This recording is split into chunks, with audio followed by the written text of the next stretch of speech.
Hello, and welcome to Mythos and Logos. Picture a garden that shouldn't exist.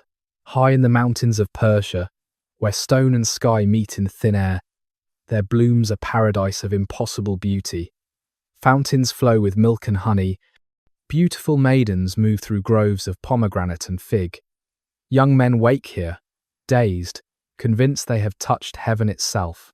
They will do anything, kill anyone, to return to this sacred place. Or so the legend tells us. For centuries, travellers returning from the east spoke in hushed tones of the old man of the mountain, who commanded warriors so devoted they would leap from fortress walls at his command, who trained killers in gardens of earthly delight, who wielded murder as other men wielded armies. The very word assassin echoes from these mountains, carrying with it the weight of 1,000 dark legends. But what was the truth behind the myth? Who were these warriors who changed the face of medieval politics with nothing but daggers and devotion? Tonight, we will walk the mountain paths to Alamut, the eagle's nest, and discover a story far stranger than legend, a tale of theological revolution, strategic genius, and the birth of political terrorism as we know it.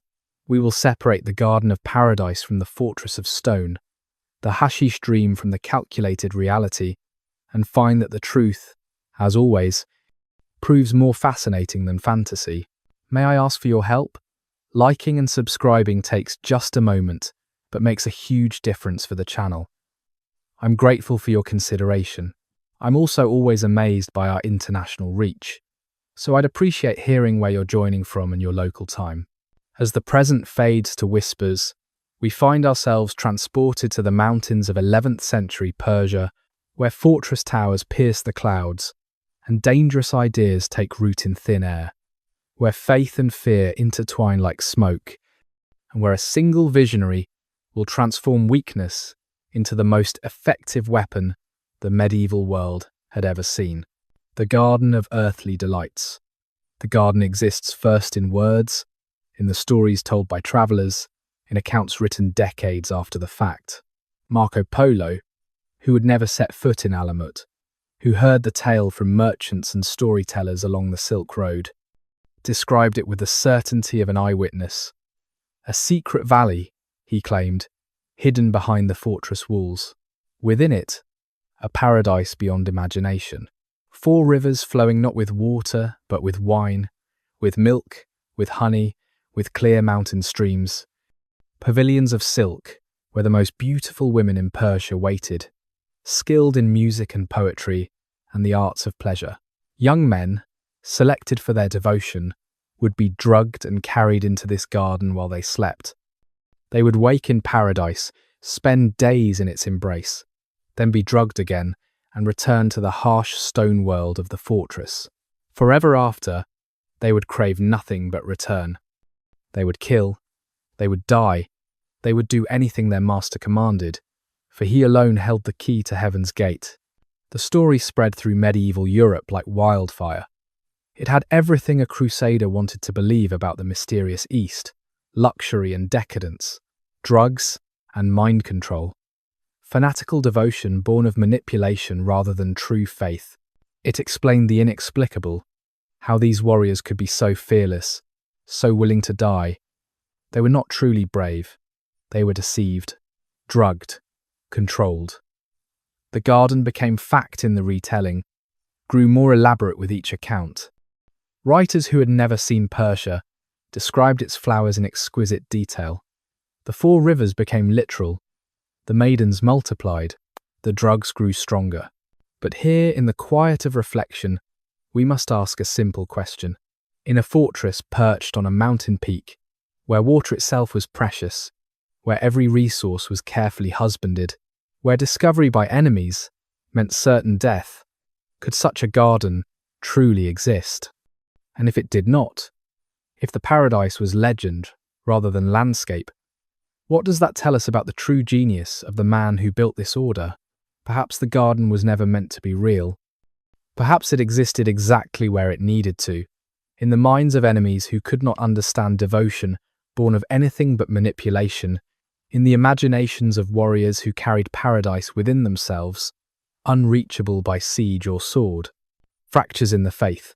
To understand the assassins, you must first understand the wound that birthed them, the theological schism that tore through Islam in the decades after the Prophet Muhammad's death.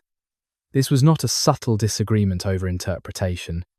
This was a fundamental rupture about authority, succession, and the very nature of religious truth. When Muhammad died in 632 AD, without naming a clear successor, the Muslim community faced an impossible choice. Some believed leadership should pass through election, choosing the worthiest companion. These became the Sunni. Others insisted that authority must flow through blood, through Muhammad's cousin and son-in-law, Ali ibn Abi Talib, and through Ali's descendants. These became the Shia. The split became permanent at Karbala in 680 AD, where Hussein, the grandson of the Prophet, was massacred, along with his small band of followers, by the Umayyad Caliphate's forces. That blood-soaked earth in Iraq became the defining trauma of Shi'ism, a wound that would never fully heal. But even within the Shia, further fractures emerged. The question of succession through Ali's line created new divisions. Most Shia followed a line of 12 imams, believing the 12th had gone into occultation, hidden by God until the end times. But others followed a different count, recognizing only 7 imams before the line split. These were the Ismailis, named for Ismail ibn Jafar, whom they believed was the rightful 7th imam. The Ismailis themselves were revolutionary in their theology. They believed in a hidden, esoteric interpretation of Islam beneath the obvious exterior meaning. The Quran contained layers of truth. They taught, accessible only through proper guidance from the imam or his appointed representatives, the Dai, the summoners. This made them dangerous to both Sunni and 12er Shia authorities. They didn't just offer a different interpretation, they claimed access to secret knowledge, to truths that the majority of Muslims could never perceive, without initiation into their mysteries. By the middle of the 11th century, the Ismailis had established the Fatimid Caliphate in Egypt, a Shia power that rivaled the Sunni Abbasid Caliphate in Baghdad. But the Ismailis themselves split again. A succession dispute over the Fatimid throne created the Nizari branch, followers of Nizar ibn al-Mustansir, who believed he was the rightful heir. The Fatimids chose his younger brother instead. The Nizaris suddenly found themselves persecuted outcasts, rejected by the very caliphate their theological ancestors had built. They faced enemies on all sides. The Sunni Seljuk Turks, who had recently conquered Persia and much of the Middle East, viewed them as dangerous heretics. The Fatimids, their former allies, now hunted them as rebels. The 12er Shia considered them misguided at best, blasphemous at worst. This was the world into which Hassan-i would step, a world where theological difference meant death, where the Nizaris had no state, no army, no protection, nothing but their faith in a deposed lineage and their belief in hidden truths. They were scattered refugees in a hostile landscape, and conventional power was forever beyond their reach. Survival itself demanded revolution, a complete reimagining of what power meant and how the powerless might wield it. The fractures in faith had created something new, a people who could not fight in the old ways and so would have to invent entirely new ones. The Seeker, Hassan-i was born around 1050 AD in the Persian city of Qom, a place already steeped in Shia tradition and theological debate. His family were 12er Shia, respectable, educated, the kind of people who valued learning above all else. From childhood, Hassan showed a brilliant mind, one that devoured books on theology, philosophy, mathematics, astronomy. His father ensured he received the finest education available, studying with prominent scholars, mastering Arabic and Persian literature, learning the intricate arguments that defined Islamic thought in that era. He seemed destined for a life as a respected scholar or administrator, one of the educated elite who served in the courts of the powerful. But certainty is the enemy of brilliant minds. Hassan began to doubt. The 12 Shia faith he had been raised in, with its belief in the hidden 12th Imam, suddenly seemed insufficient, its arguments incomplete. During his youth, perhaps in his late teens or early 20s, he met an Ismaili, one of those appointed teachers who carried the secret knowledge of the Nizari Sect. The conversations that followed changed everything. The Dai spoke of layers of meaning, of truths hidden beneath the surface of sacred texts, of a living Imam whose guidance was accessible through the proper chain of authority. Hassan found what his restless intellect had been seeking, a system that promised deeper understanding, that rewarded questioning and study, that offered initiation into mysteries, rather than blind acceptance of doctrine. His conversion was not sudden, but gradual, the way a man crossing a frozen lake might feel the ice giving way beneath him, step by careful step, until suddenly he realizes he is fully committed and there is no turning back. By his 30s, Hassan had become a Dai himself, one of the summoners traveling through Persia to recruit others to the Nizari cause. He was persuasive, charismatic, able to speak to scholars in their language and to common people in theirs. But Persia was growing increasingly dangerous for Ismailis. The Seljuk vizier, Nizam al-Mulk, saw them as a threat to Sunni dominance and had begun systematic persecution. Ismaili communities were scattered, teachers were imprisoned or executed. The faith itself seemed on the verge of extinction in Persia. In 1078 AD, Hassan made the decision that would define his life. He would journey to Cairo, to the heart of Fatimid power, to receive direct instruction from the Ismaili leadership there. The journey took 3 years, years of hardship and danger, travelling along trade routes, through deserts and mountains, always aware that discovery meant death. He sailed across the Persian Gulf, travelled through Arabia, finally reached Egypt and the great city of Cairo with its magnificent mosques and libraries. He spent 3 years there, studying at the feet of Fatimid scholars, absorbing their teaching, deepening his understanding of Ismaili theology and its revolutionary implications. But Cairo was also where Hassan witnessed something crucial. He saw how the Fatimids, once revolutionaries themselves, had become like every other power. They had armies, territories, palaces, and with these came compromise, corruption, the slow forgetting of original principles. They had gained the world and lost something essential. When Hassan returned to Persia around 1081 AD, he carried a vision that was crystallizing in his mind. The Nizaris would not follow the Fatimid model. They would not try to build a conventional state. They were too few, too scattered, too weak.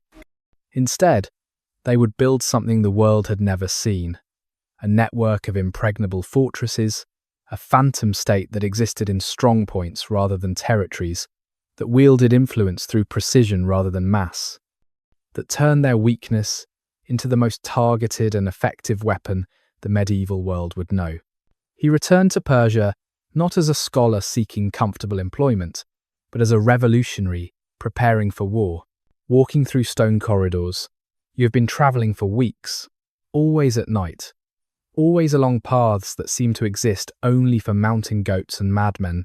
Your guide is an old man who speaks little, who seems to know every stone in these mountains, who moves with confidence even in darkness. You are young, perhaps 20, and you have committed your life to the cause, to the Nizari faith that most of the world calls heresy. Your family thinks you are dead. In a sense, they are right. The person you were is dying with each step up this mountain path. The air grows thinner as you climb. Your lungs burn with each breath. The rock face beside you is so close you could touch it. And beyond your left shoulder is nothing but empty air and a fall that would last long enough to regret. Dawn is breaking behind the peaks, turning the sky from black to deep blue to pale gold. And then your guide stops, points upward with one gnarled finger, and says simply, Alamut. You see it and understand immediately why it is called the Eagle's Nest. The castle sits atop a narrow ridge of rock that rises from the mountain like a fang. The walls are the same grey stone as the peak itself, so perfectly integrated that you cannot tell where mountain ends and fortress begins. It is not large, not in the way of the great castles you have heard about, but it does not need to be. It is impregnable. No army could bring siege engines up these paths. No force could surround it, for there is nothing to stand on but vertical stone and thin air. Water flows from springs within the rock itself. Supplies could last for years. You realize you are looking at something unprecedented, a fortress that cannot be taken by any conventional means, that renders the entire military science of the age obsolete. Your guide leads you up the final approach, a path carved into living rock, switchbacking up the face of the ridge. Your hands are shaking, though whether from exhaustion or excitement or fear, you cannot say. Other young men are making this same climb, in mountains across Persia. Hassan-i is building a network of these fortresses, each one a node in a web that will trap the powerful, that will make the weak strong through nothing but stone and strategic genius. You reach the gate. It opens. You step through into a courtyard where morning light turns everything golden. Men are at prayer on carpets spread across the stone. Others are training with daggers, moving through forms that look like a deadly dance. You smell bread baking, herbs growing in planters along the walls where earth has been carried up the mountain in baskets. Somewhere a fountain plays. This is not what you expected. You expected harsh military discipline, suffering and deprivation. Instead, you have found a community, a place where the mind is sharpened alongside the body, where faith is studied as deeply as the arts of war. You have found home, though you do not know yet the price that home will demand. The Eagle's Nest, the seizure of Alamut Castle in 1090 AD, was a masterpiece of infiltration, a demonstration of the methods Hassan would perfect over the following decades. He did not arrive with an army because he had no army. He did not lay siege because he had no siege weapons. Instead, he deployed something far more effective. He deployed time, patience, and the slow conversion of the castle's inhabitants to his cause. Alamut had existed for centuries before Hassan, built originally by a Justinid ruler in the 9th century who, according to legend, followed a hunting eagle to the site and recognized its strategic perfection. The name itself means eagle's teaching, or eagle's nest, and no more appropriate name could have been given. The fortress sat at an altitude of over 6,000 feet, perched on a ridge in the Alborz Mountains, south of the Caspian Sea. The ridge was perhaps 600 yards long and perhaps 50 yards wide at its broadest point, a sliver of stone that rose sheer from the surrounding landscape. Springs within the rock provided water. The valleys below could be farmed to provide food. And the position itself was such that a dozen men could hold it against thousands. When Hassan first identified Alamut as his objective, the castle was controlled by the Seljuk appointed governor. Hassan did not attack. Instead, he sent his his summoners and teachers, into the surrounding villages. They moved quietly, establishing themselves as craftsmen or merchants, speaking softly of theological matters, winning converts one conversation at a time. Ismailism's appeal to the dispossessed and the questioning made this work easier than it might have been. The Dai offered answers to people who had questions, community to people who felt isolated, purpose to people who felt powerless. Within months, Hassan's followers were among the castle garrison, among the servants, among the craftsmen who came and went through the gates. They waited, watching, counting, learning the castle's rhythms and routines. Hassan himself spent time in the region, sometimes reportedly, even within the castle itself, moving freely as just another traveller or teacher, assessing the situation with his strategic genius. By the time he made his move, the castle was already half his, in everything but name. The actual seizure was almost bloodless. On a predetermined signal, Hassan's followers within the castle revealed themselves. They were not a small group. They were dozens, perhaps more than 100, occupying key positions throughout the fortress. The governor found himself surrounded by men he had thought were loyal, found his own guards looking at him with expressions that ranged from sympathy to contempt. Hassan offered him a choice, a sum of gold for the castle and safe passage out, or death. The governor was practical. He took the gold and departed. Within hours, Hassan-i stood in the castle's highest tower, looking out over the mountains he would never leave again for the remaining 34 years of his life. The transformation began immediately. Hassan reinforced the fortifications, improved the water systems, expanded the small gardens that clung to the mountain's terraces. But more importantly, he built a library. Stone by stone, book by book, he created one of the most important collections in the Islamic world. He brought in scholars, astronomers, mathematicians, theologians. Alamut became not just a fortress, but a centre of learning, a place where the life of the mind flourished in the thin mountain air. Manuscripts were copied, commentaries were written, astronomical observations were recorded with precision. Hassan himself spent hours in study, writing works of theology that argued for the revolutionary nature of Nizari Ismailism. But he also created something else, something the world had never quite seen before. He established a training system for the Fedayeen, those who would sacrifice themselves. These were young men drawn from the converts, those who showed the right combination of physical capability, intellectual acuity, and absolute devotion. They would train for years, learning not just combat but languages, customs, how to move in different social circles, how to become invisible in plain sight. They would memorize the faces and habits of targets they might not move against for years. They would become the scalpel that would allow the weak to perform surgery on the powerful. Alamut was declared the seat of the Nizari Ismaili state, though state is perhaps the wrong word. It was more an idea given physical form, a demonstration that power did not require the trappings everyone assumed it required. From this single mountain fortress, Hassan would orchestrate a campaign that would terrify the mighty across the Islamic world, that would rewrite the rules of political power, that would introduce a new word into human language. And he would do it without ever leaving the mountain again, without leading armies, without accumulating the wealth and territory that other leaders craved. He had found a different kind of power, and from the eagle's nest, he would teach the world to fear it. A kingdom without borders. Hassan-i had discovered a profound truth that most rulers of his age could not grasp. Territory is a weakness, not a strength. Armies are expensive and unreliable. Conventional power creates conventional vulnerabilities. Every city you hold is a city that must be defended. Every border is a line enemies can cross. Every army requires feeding, paying, controlling.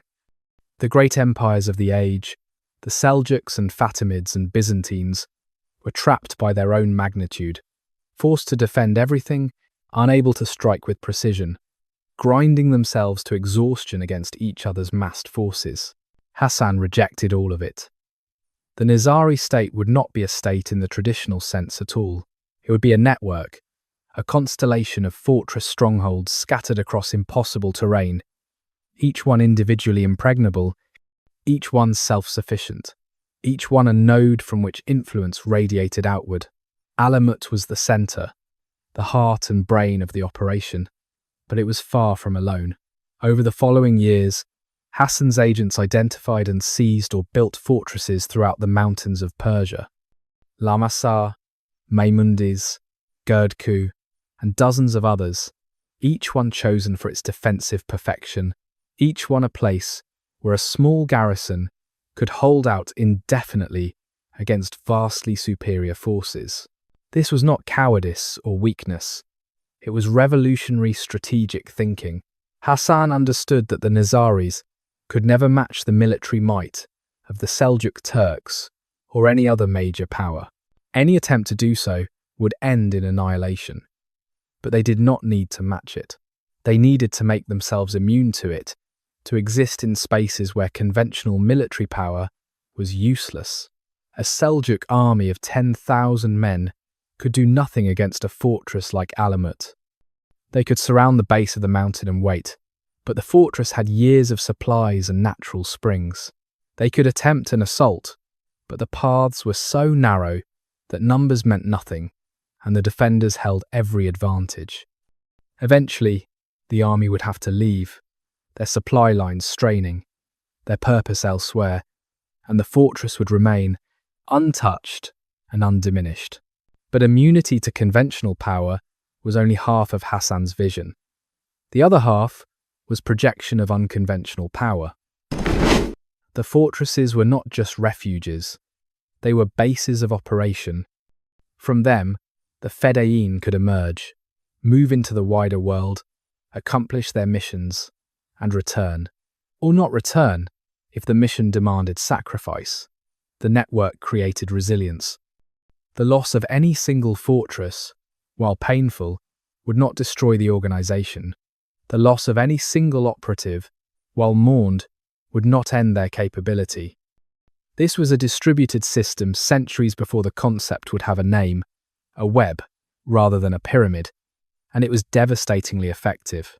Hassan also understood psychological warfare in ways that would not be properly theorized for centuries. The fortresses themselves were statements, visible symbols that the Nizaris could not be eliminated, that they existed beyond the reach of conventional power. Every time a Seljuk governor looked up and saw one of those fortresses perched on its mountain, he was reminded of his own limitations. Every time an assassination occurred and the Fedai escaped back to the mountains, the message was reinforced. You are not safe. Your walls and armies cannot protect you. We are patient, we are precise, and we are implacable. The recruiting strategy followed naturally from this structure. Hassan did not need mass conscription. He needed quality over quantity, dedication over numbers. His die moved through the villages and cities, identifying the questioning, the oppressed, those who felt the world's injustice personally. They offered meaning, community, purpose.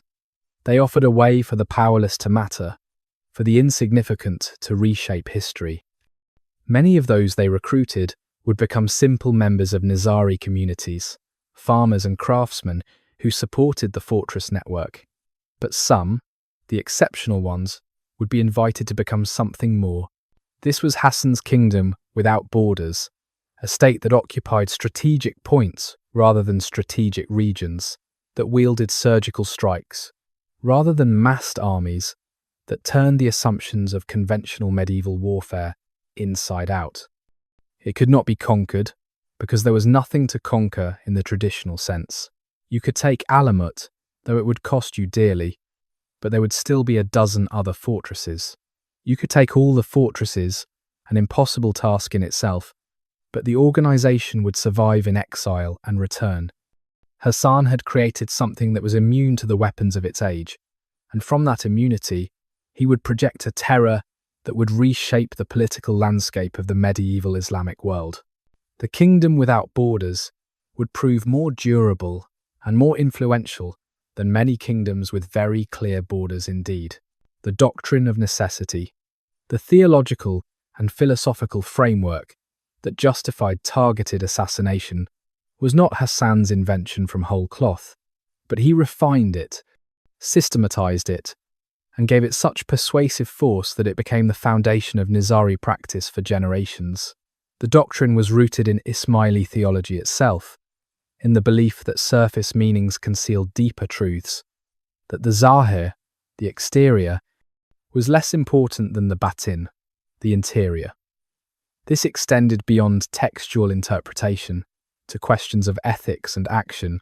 What appeared to be prohibited might, in its inner meaning and under specific circumstances, be not just permitted, but required.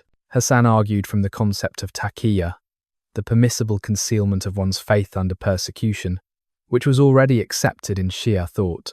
If one could conceal truth to preserve life, he reasoned, then surely one could take life to preserve truth. The Nizaris faced extinction. The Seljuk state, backed by Sunni religious authority, was systematically destroying Ismaili communities. Scholars were executed, believers were massacred. The faith itself would vanish from the earth unless something was done. Conventional resistance was impossible. The Nizaris had no armies. They could not meet their enemies in the field, but they could remove the specific individuals who directed the persecution, the viziers and governors and military commanders whose policies meant death for the community. This was not murder in the ordinary sense, Hassan taught. This was necessity. This was a surgical excision of tyranny. The Arabic term was fedayin, those who sacrifice themselves, those willing to give their own lives in the completion of necessary action. The act itself was called a Hashashin, though the etymology of this word would become hopelessly tangled with later legends about hashish use. What mattered was the philosophical framework. The target was carefully selected, never random, always someone whose removal would benefit the community and, by extension, the world. The Fedai, who carried out the action, accepted that his own death was likely or certain. This was not assassination for hire, not murder for personal gain. This was a religious act, carried out by a devotee who would answer to God for the necessity of his action. Hassan was careful to distinguish this from terrorism, as it would later be understood. The Nizaris did not attack civilians. They did not create random violence to spread fear among populations. Their targets were political and military leaders, the architects of persecution and oppression. The violence was precise, targeted, aimed at specific individuals whose actions warranted response. Often, in fact, the assassination was preceded by warnings. A dagger left on a pillow, a note delivered to someone close to the target. The message was clear: change your policies, end the persecution, or face consequences. Many targets, upon receiving such warnings, did change course. The threat alone was often sufficient. When an assassination did occur, it was because the target had been given opportunity for mercy and refused it. The doctrine also addressed the question of the Fedai's own salvation. In mainstream Islamic thought, suicide is strictly forbidden, but the Fedai was not committing suicide, Hassan argued. He was accepting martyrdom in a necessary cause, no different from a soldier who knowingly charges into overwhelming enemy forces to save his comrades. The intention was not self-destruction, but the completion of a necessary act in defense of the faith and community. The Fedai's death, if it came, was a side effect of the mission, not its purpose. Many Fedayeen survived their missions. Some carried out multiple assassinations over years or decades, but all accepted that survival was secondary to success, and this acceptance freed them from fear. Perhaps most radical was Hassan's argument about authority. In the absence of conventional state power, who decides such matters? Who determines when assassination is necessary rather than merely convenient? Hassan's answer drew on Ismaili belief in the Imam's authority and the role of the Dai, who represented that authority in the Imam's absence. The decision was not individual, it was communal, flowing from theological principles applied by those with proper understanding. The Fedai was not a lone assassin acting on personal judgment. He was an instrument of collective decision, carrying out a sentence passed by legitimate authority, even if that authority was not recognized by the world's conventional powers. This doctrine would be refined by Hassan's successors, but its core remained consistent throughout the Nizari state's existence. It provided the theological justification that separated the Nizaris from mere murderers in their own minds and in the minds of their followers. It created a framework that channeled violence into precise, targeted, politically effective action rather than random terror, and it gave the Fedayeen themselves a sense of righteous purpose, the conviction that they were not criminals but servants of divine justice removing tyrants that conventional authority was too weak or corrupt to oppose. Whether one accepts this justification or rejects it as rationalization for murder, one cannot deny its effectiveness. The doctrine of necessity transformed a powerless, persecuted minority into one of the most feared political forces of the medieval Islamic world, and it did so not through mass violence, but through the precise application of lethal force guided by theological principle. Hassan-i had not just built fortresses, he had built an ideology that would outlive stone. Making of a fidai. The making of a fidai began long before the young man arrived at Alamut, or one of the other fortress strongholds. It began in the villages and cities where Hassan's die moved like shadows, identifying candidates through careful observation and subtle conversation. They looked for specific qualities. Physical capability, yes, but that was the least of it. Peasants and craftsmen could be strong. What the die sought was a particular combination of intelligence, devotion, patience, and something harder to define, a willingness to become invisible, to subsume the self in service of a greater purpose. They sought young men who asked questions, who felt the injustice of the world personally, who possessed the moral clarity to see complex situations in terms of necessary action, rather than comfortable compromise. Once identified, the candidate would be approached carefully, tested through theological discussions, given small tasks to assess reliability and discretion. If he passed these initial trials, he might be invited to join a Nizari community, to learn the faith more deeply, to demonstrate commitment over months or years. Only after this long evaluation period, if he showed exceptional promise, would he receive the invitation to enter one of the fortresses, to begin the training that would transform him from a believer into an instrument of divine justice. The training itself lasted years, not months. Physical conditioning came first, but not the brutal, obvious strength of a soldier. The fidai needed endurance, the ability to travel long distances on foot, to go days without proper food or sleep, to function in discomfort without complaint. He needed agility, the capacity to climb walls, move across rooftops, navigate difficult terrain in darkness. He needed to master the dagger, the assassin's weapon of choice, small enough to conceal, lethal in skilled hands, requiring proximity that made the act personal and undeniable. Hours each day were spent in training exercises, movement drills, combat forms practiced until they became instinct rather than thought. But the physical training was only the beginning, perhaps only a third of the curriculum. Languages came next, and this was where many candidates failed. A fidai might need to pass as a merchant from Damascus, a Sufi mystic from Baghdad, a Turkish soldier, a Persian scholar. He needed to speak Arabic, Persian, and Turkish fluently enough to avoid detection. He needed to know the customs, the prayers, the subtle markers that identified social class and regional origin. He needed to understand the theological disputes that divided Sunni from Shia, the political factions that split every court, the family rivalries that shaped local power.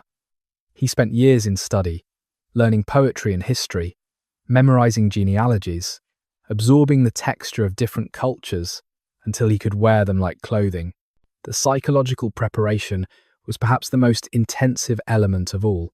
The fidai had to master fear, not by eliminating it, but by functioning through it, accepting it as information rather than paralysis. He learned meditation techniques that calmed the mind, breathing exercises that slowed the heart, methods of maintaining composure under interrogation or suspicion. He studied human behavior, learning to read faces and voices, to detect lies and hidden intentions, to present whatever persona the situation required. He practiced living double lives, maintaining cover stories for months, never breaking character even under stress. The doctrine itself was taught in depth, not as rote memorization, but as lived philosophy. The fidai needed to understand why targeted assassination was theologically justified, how it differed from simple murder, what criteria determined a legitimate target. He studied the Quran and Ismaili commentaries, learned the chain of authority from the hidden imam through Hassan, and the fortress masters down to the individual fedai himself. He had to internalize the conviction that he was not a criminal, but a soldier of divine justice, that his actions served the preservation of truth in a world dominated by tyranny.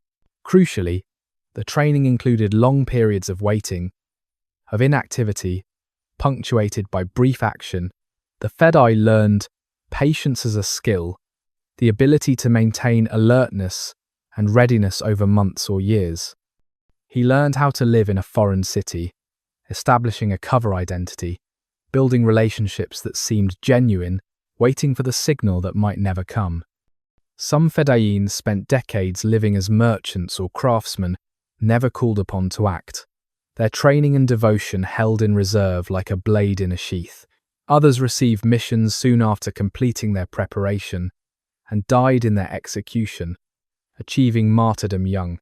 The final stage of training was the oath, taken in Alamut's central courtyard before the fortress master and assembled community.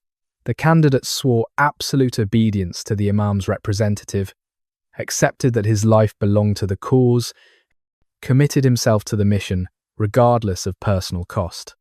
This was not coerced. He had been given years to consider this path, to understand its implications, to leave if doubt remained. Those who took the oath did so freely, in full knowledge of what they were becoming. They were no longer individuals in the ordinary sense. They were fedayeen, those who sacrificed themselves, and from the moment of that oath forward, their lives had singular purpose. The training system Hassan created produced perhaps the most effective covert operatives the medieval world had ever seen. They were not superhuman, they were not drugged or mind-controlled. They were simply extraordinarily well prepared, motivated by genuine conviction, and operating according to a strategic framework that multiplied their individual effectiveness. A single fedai, properly trained and targeted, could accomplish what an army could not, removing a key political figure and thereby shifting the entire landscape of power.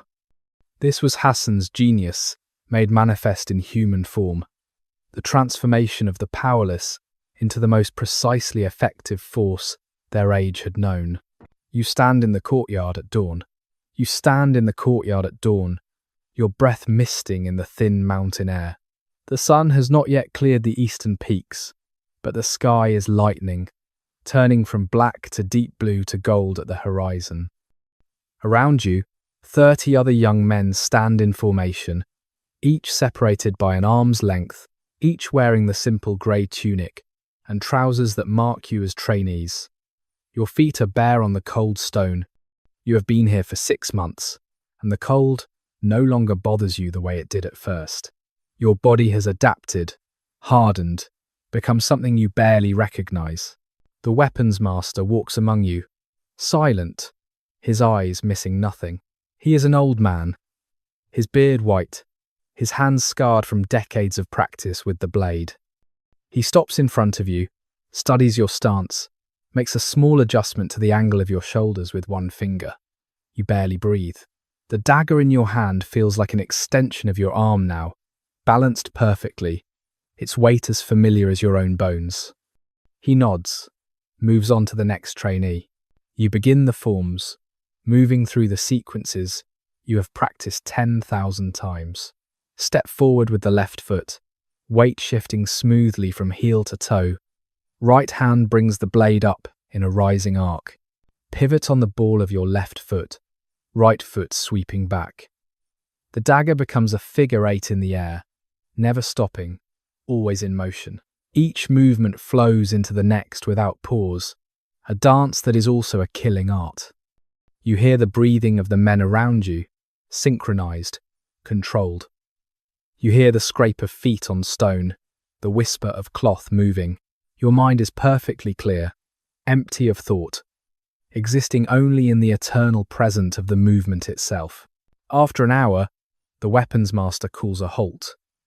You sheath your dagger, step back into line, Your muscles are warm now despite the cold air. Sweat runs down your spine. The master begins the day's lesson, speaking in a voice that carries clearly across the courtyard without shouting. Today he is teaching about proximity, about the moment when you must close the final distance to your target. You listen with total attention, knowing that this knowledge may one day mean the difference between success and failure, between completing your mission and dying uselessly. The sun finally clears the peaks, flooding the courtyard with sudden warmth and light. You squint against it, adjusting, maintaining focus. In an hour, you will move to the library for language instruction, spending the afternoon memorizing poetry in Arabic, learning the subtle differences in dialect between Damascus and Baghdad. Tomorrow, you will practice climbing the fortress walls, learning routes that seem impossible, finding handholds in stone that appears smooth. Next week, you will begin a new cover identity, living it completely for a month, never breaking character, even in your sleep.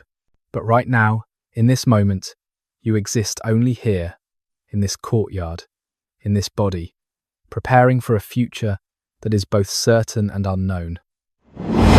You know you will be called upon. You know you will face death. And you know, with a clarity that makes everything simple, that you will not hesitate when that moment comes. The training has made you into something your former self would not recognize, something harder and sharper and absolutely certain of its purpose. The mountain has remade you, and you are grateful for it. The first strike. Nizam al-Mulk had served as vizier, as chief minister, to two successive Seljuk sultans. He was perhaps the most powerful man in Persia, more powerful in practical terms than the sultans themselves. He controlled the administration, commanded the armies, shaped policy across the vast Seljuk domains. He was also brilliant, the author of the Siyasatnama, the Book of Government, one of the most influential works on statecraft in Islamic history. Under his guidance, the Seljuk Empire had grown strong, stable, wealthy. He was exactly the kind of man Hassan-i could never hope to defeat through conventional means. He was also the architect of the persecution that threatened to exterminate the Nizari Ismailis completely. Nizam al-Mulk viewed them as dangerous heretics, a cancer in the body of Islam that had to be cut out. He issued orders for their communities to be destroyed, their teachers to be hunted down, their believers to be killed or forced to recant. His efficiency made him more dangerous than a dozen armies. Under his direction, the Seljuk state was systematically eliminating Nizari presence throughout Persia. Hassan's first major demonstration of the new weapon he had forged came on the 16th of Ramadan in the year 1092 AD. Nizam al-Mulk was travelling from Isfahan to Baghdad in the company of his retinue, servants, guards, all the elaborate machinery of high state power. The caravan stopped for the night.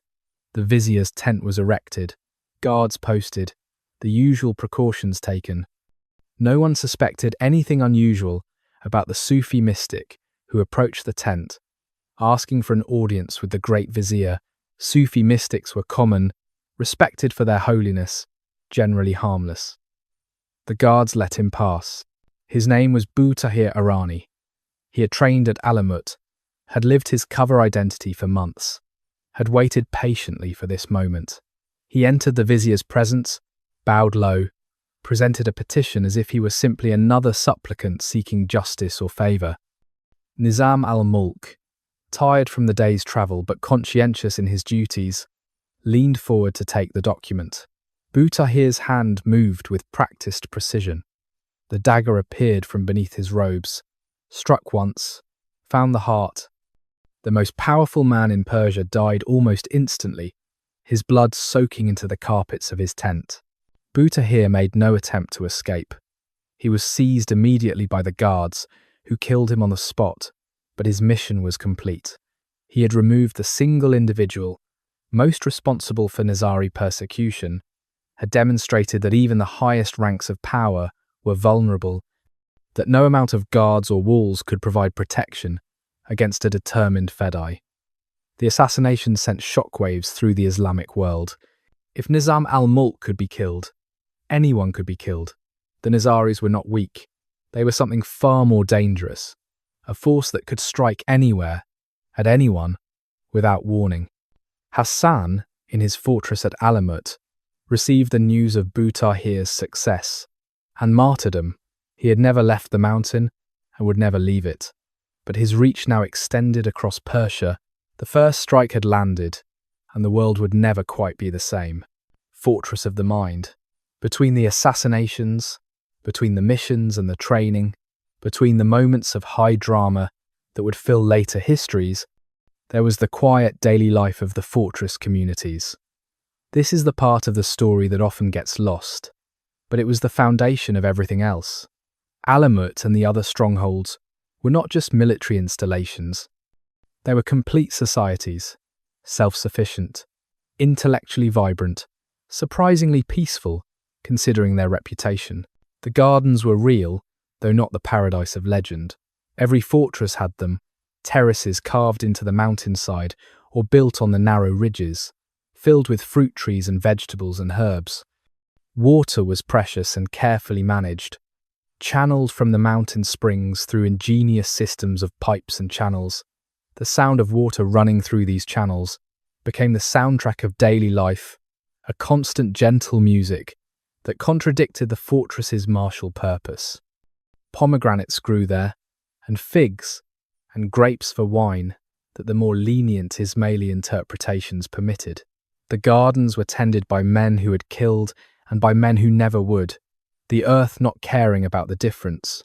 The library at Alamut was Hassan's particular pride. He had spent decades building it, acquiring manuscripts through purchase or copying, bringing in scholars to produce new works. Astronomy was particularly emphasized. The fortress maintained an observatory where the movements of planets and stars were recorded with precision. Mathematical treatises were studied and expanded. Philosophical works were copied and commented upon. The library became one of the most important in the Islamic world, known even to those who feared and hated the Nizaris for the quality of its collection and the learning of its scholars. Daily prayers marked the rhythm of time. 5 times a day, the community gathering in the mosque that occupied the heart of each fortress. The prayers connected them to Muslims everywhere, even those who considered the Nizaris heretics. The rituals were the same, the words the same, the prostrations and ablutions identical, only the theological interpretation differed. The hidden meanings that Hassan and his successors found beneath the surface of common practice.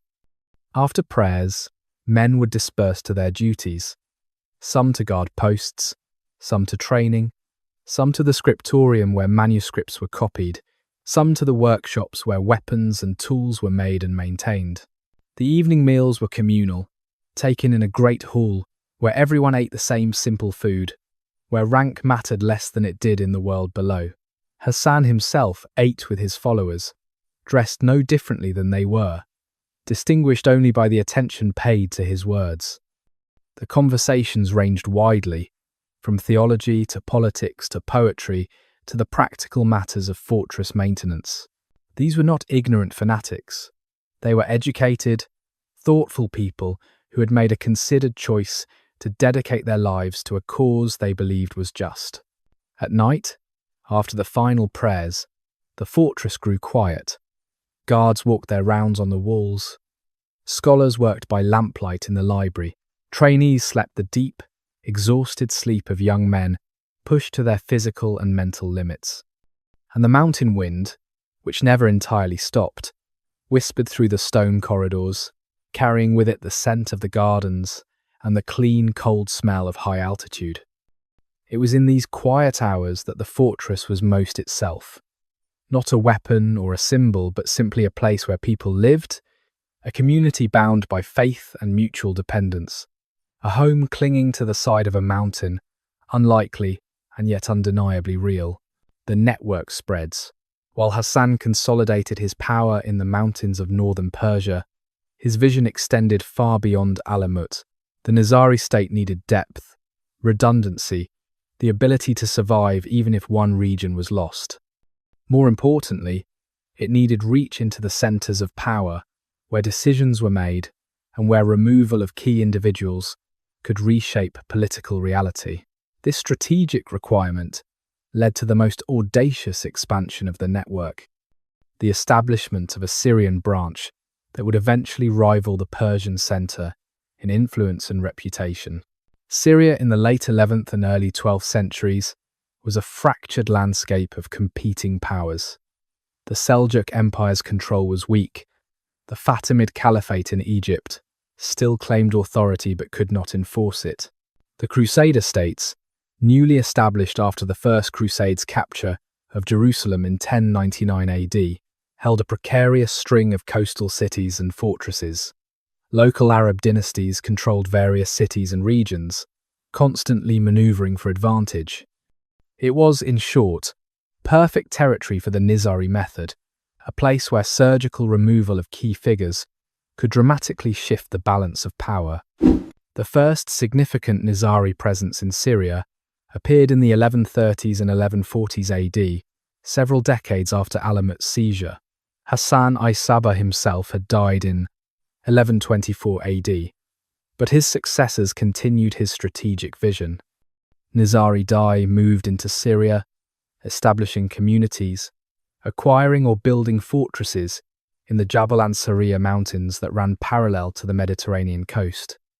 These mountains offered the same defensive advantages as the Olborz range in Persia: steep terrain, unsuitable for conventional warfare, positions that could be held by small forces against much larger armies. The fortress of Masyaf became the Syrian center, equivalent to Alamut in importance, if not quite in size. It sat on a rocky hill overlooking a small town, its walls incorporating the natural stone of the terrain, its water supplied by springs and cisterns.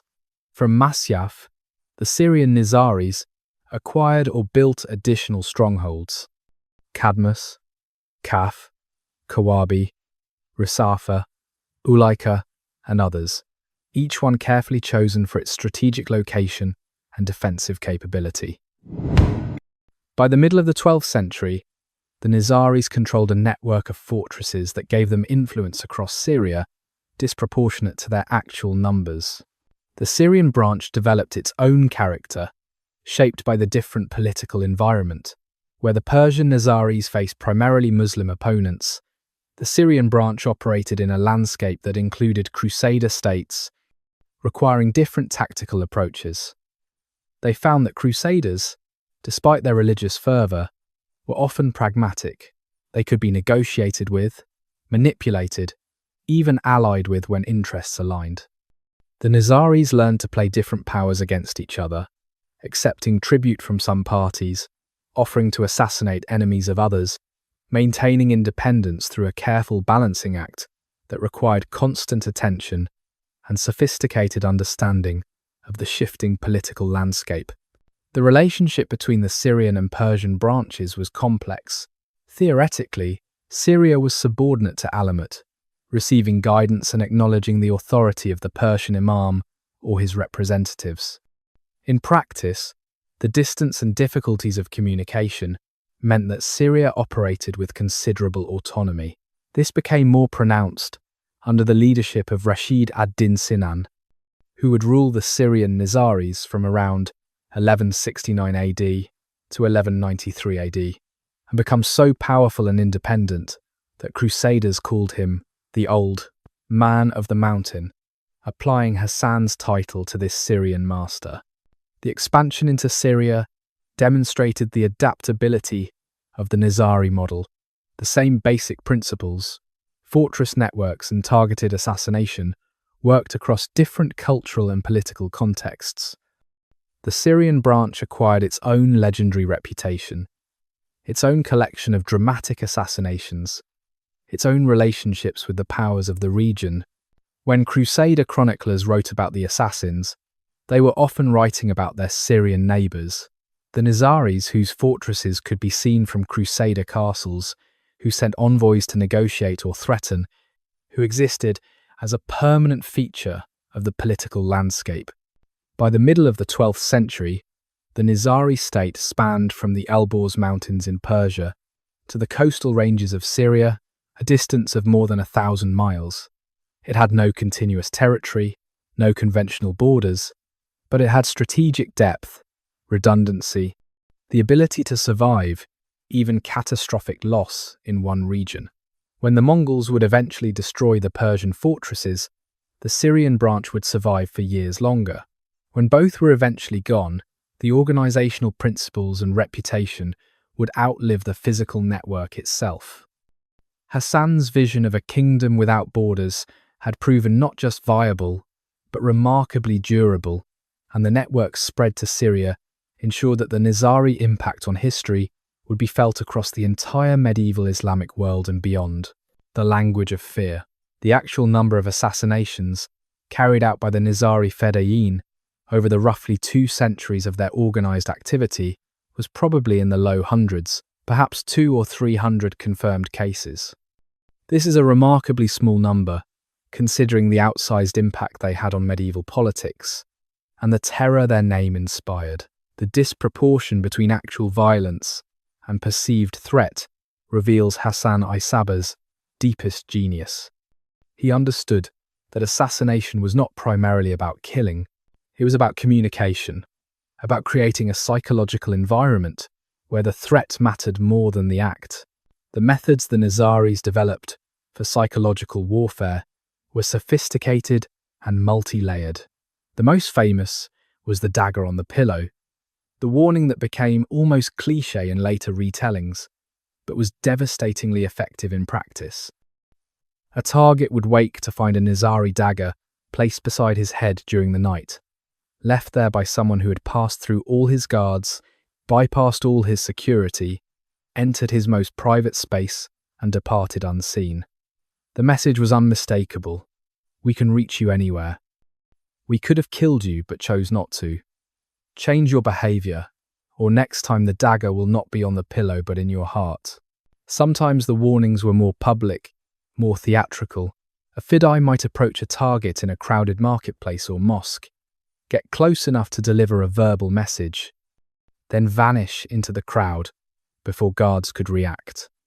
The target would be left shaken, knowing that if the fidai had wanted him dead, he would be. Other times, messages would be delivered through intermediaries, notes left in places only the target would find them, warnings whispered by people the target trusted. The Nizaris cultivated an aura of omnipresence, the sense that they were everywhere, that no precaution was sufficient, that walls and guards were meaningless against their reach. Many political figures, upon receiving such warnings, changed their policies. A governor who had been persecuting Nizari communities would suddenly become more lenient. A military commander planning an assault on a Nizari fortress would find reasons to delay, then cancel the operation entirely. The Nizaris achieved through threat what they could never have achieved through actual violence. Each assassination that did occur reinforced the credibility of the threats, made the next warning more effective, multiplied the psychological impact far beyond the physical act. The Nizaris also understood the power of mystery and legend. They did not issue public statements explaining their actions or correcting misunderstandings about their methods. They allowed rumors to spread, allowed their enemies' imaginations to work for them. If people wanted to believe in gardens of paradise and drug-induced loyalty, the Nizaris did not waste effort contradicting them. The legend made them seem more exotic, more dangerous, more incomprehensible. It suggested resources and capabilities they did not actually possess. The truth, that they were highly trained operatives acting from genuine conviction, was somehow less frightening than the fantasy of drugged fanatics, and so the Nizaris let the fantasy persist. The timing of assassinations was often as important as the acts themselves. A key figure would be killed at a moment of maximum political impact, when his death would create chaos, shift alliances, open opportunities for Nizari interests. The Fedayeen would sometimes wait years for the optimal moment, maintaining surveillance, updating intelligence, preparing for an opportunity that might never come. When it did come, the strike would be so perfectly timed that it seemed almost supernatural, as if the Nizaris could see the future, could know exactly when their action would have maximum effect. The Nizaris also weaponized uncertainty. After any unexplained death of a political figure, people would wonder if the Nizaris were responsible, even if they were not. Natural death, accident, illness, any of these could be attributed to Nizari action in the fevered imagination of the fearful. This allowed the Nizaris to be credited with, and to benefit from, deaths they had nothing to do with. The psychological environment they created was self-sustaining. Fear fed on itself, multiplied through rumour and imagination, required less and less actual violence to maintain. The language of fear that Hassan and his successors developed was perhaps more revolutionary than the physical tactics themselves. They had discovered that power does not require mass violence. It requires the credible threat of precision violence, carefully calibrated, strategically deployed, designed to reshape behaviour rather than simply punish it. A Fedai's dagger was a political instrument, a means of communication, a tool for surgical intervention in the body politic. This understanding would influence approaches to asymmetric warfare for centuries to come, though few would acknowledge the debt. The Nizaris had written a textbook in blood and terror, and medieval rulers who survived their attentions learned its lessons thoroughly. 3 blades in the night. Saladin had united Egypt and Syria under his rule, had taken Jerusalem back from the Crusaders, had become the most powerful Muslim ruler of his age. He was also a Sunni Muslim who viewed the Nizari Ismailis with deep suspicion and occasional hostility. His growing power threatened the delicate balance the Syrian Nizaris maintained, and they decided he needed to be removed, or at minimum warned. The Syrian master Rashid ad-Din Sinan dispatched Fedayeen to accomplish this mission. The first attempt came during the siege of Aleppo in 1175 AD. Saladin's army surrounded the city, his camp sprawling across the plains outside the walls. His security was tight, his guards handpicked, his awareness of the Nizari threat acute. Despite this, one night, a group of Fedayeen penetrated his camp. They moved through the darkness between tents, avoiding patrols, navigating by memory and careful planning. They reached Saladin's quarters and attacked. They were met by an inner ring of guards, Mamluks loyal to Saladin personally, who fought with desperate skill. The Fedayeen killed several guards, but were themselves cut down. The noise brought more soldiers running. One Fedai managed to wound Saladin, the dagger grazing his head or neck. Accounts differ on the exact injury, before being killed. Saladin survived, shaken but alive, his armour having turned the worst of the blade. He immediately doubled his security, began wearing mail even in his own tent, trusted fewer people. The following year, the Nizaris tried again. Saladin was in his camp near Hama in Syria. Again Fedayeen infiltrated. Again his guards fought them off. Again Saladin escaped with his life by the narrowest of margins.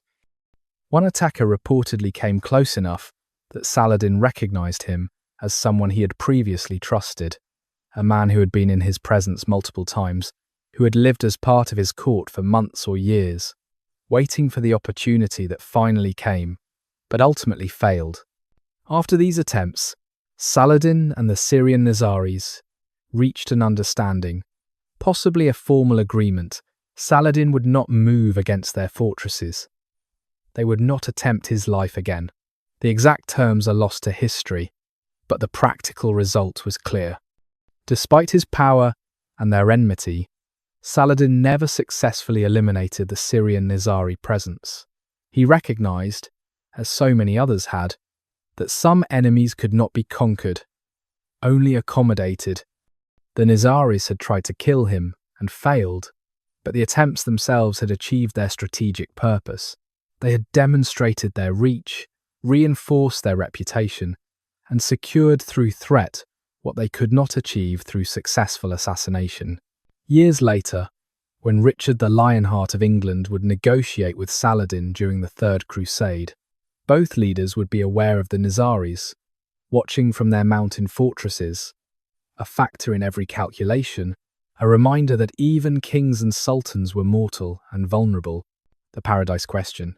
The question of hashish and the Garden of Paradise has haunted the historical record, confused casual readers, and been exploited by propagandists for centuries.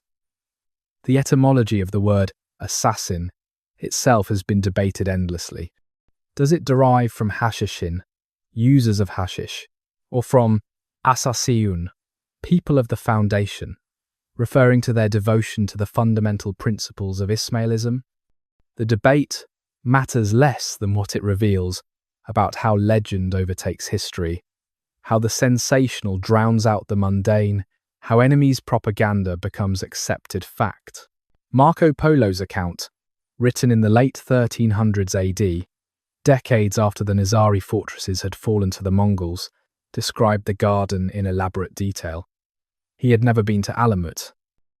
He was repeating stories heard along the Silk Road, embellished with each retelling, transformed from possible metaphor to accepted reality. The garden became literal in his telling, a physical space behind fortress walls, complete with milk and honey rivers and trained maidens. It explained everything that Europeans found inexplicable about the Fedayeen. Surely no one would willingly embrace martyrdom. They must have been drugged, deceived, promised false paradise. The historical evidence for actual hashish use is thin to non-existent. No primary sources from the Nizaris themselves mention it.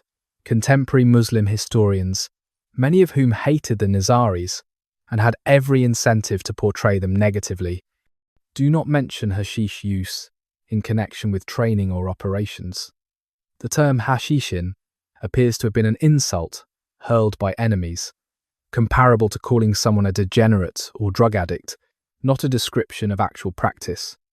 It is telling that the hashish legend flourished in European accounts, written at a distance while being largely absent from regional sources, written by people who actually encountered the Nizaris.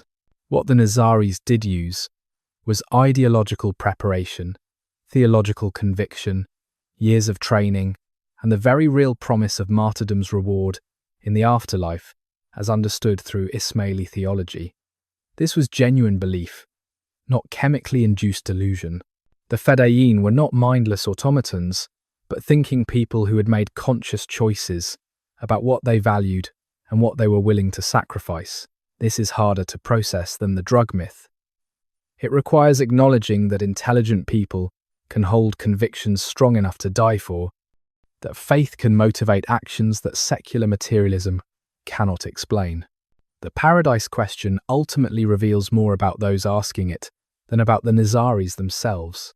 The legend persists because it is comforting, in a sense, to believe that such devotion could only be manufactured through deception and drugs. The alternative, that human beings could be that certain, that committed, that willing to embrace death for ideological reasons, is somehow more disturbing than the fantasy of chemical manipulation and false gardens. Masters of concealment, the operational security and infiltration techniques the Nizaris developed represented the cutting edge of covert action in the medieval world. A successful assassination required months or years of preparation, flawless execution of cover identity, infinite patience, and the ability to maintain composure through extended periods of danger and uncertainty. The Fedai was not a simple killer. He was an actor, a linguist, a psychologist, a strategist, all disciplines rolled into a single, highly trained operative. The deep cover insertion was the most sophisticated technique. A Fedai would be assigned a target, often a specific, high-ranking political or military figure. He would then assume a cover identity appropriate to gaining proximity to that target. If the target was a governor, the Fedai might become a low-level administrator in the governor's bureaucracy. If the target was a military commander, the Fedai might join his forces as a soldier. If the target was a religious authority, the Fedai might present himself as a scholar or a student of theology. The key was patience.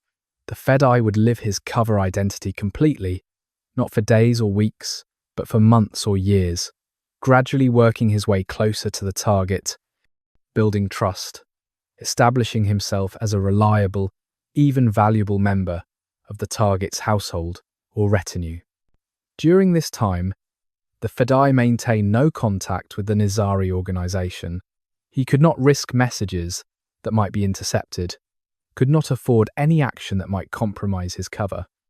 He was entirely alone, living among enemies, knowing that discovery meant torture and death. His only guidance was the training he had received, the mission parameters he had been given before insertion, and his own judgment about when and how to act. This required extraordinary psychological strength, the ability to live a double life so completely that even he almost forgot which identity was real. The waiting was perhaps the hardest part. A Fedai might spend years in position, watching his target daily, knowing he could act at any moment, but knowing also that the timing had to be perfect. He waited for the moment when security was lax, when the target would be vulnerable, when success was most likely and escape possible. Some Fedayeen waited so long that they did establish genuine relationships with people in the target circle, creating moral complications that their training had prepared them for, but that were nonetheless painful. The mission came first. Relationships formed during deep cover were means to an end, not genuine bonds, even if they felt genuine in the living of them. The act itself, when it finally came, was usually quick and brutal. The Fedai would find or create the opportunity for proximity, a moment when the target was alone or lightly guarded, a position where the Fedai could approach naturally without arousing suspicion. The dagger would appear from concealment. The strike had to be certain, no hesitation, no second chances. Most targets of Nizari assassination died from blade wounds to the heart or throat, killed by someone who had gotten close enough to touch them, to look them in the eyes, to make the act utterly personal and undeniable. Escape was often impossible, and the Fedayeen knew this. Many attacks occurred in locations where the assassin would be immediately seized and killed. The mission was to eliminate the target, not to survive. If escape was possible, the Fedai would take it, melting back into the crowd or fleeing to prepared safe houses. Some Fedayeen successfully carried out multiple assassinations over their careers, escaping each time, living to strike again.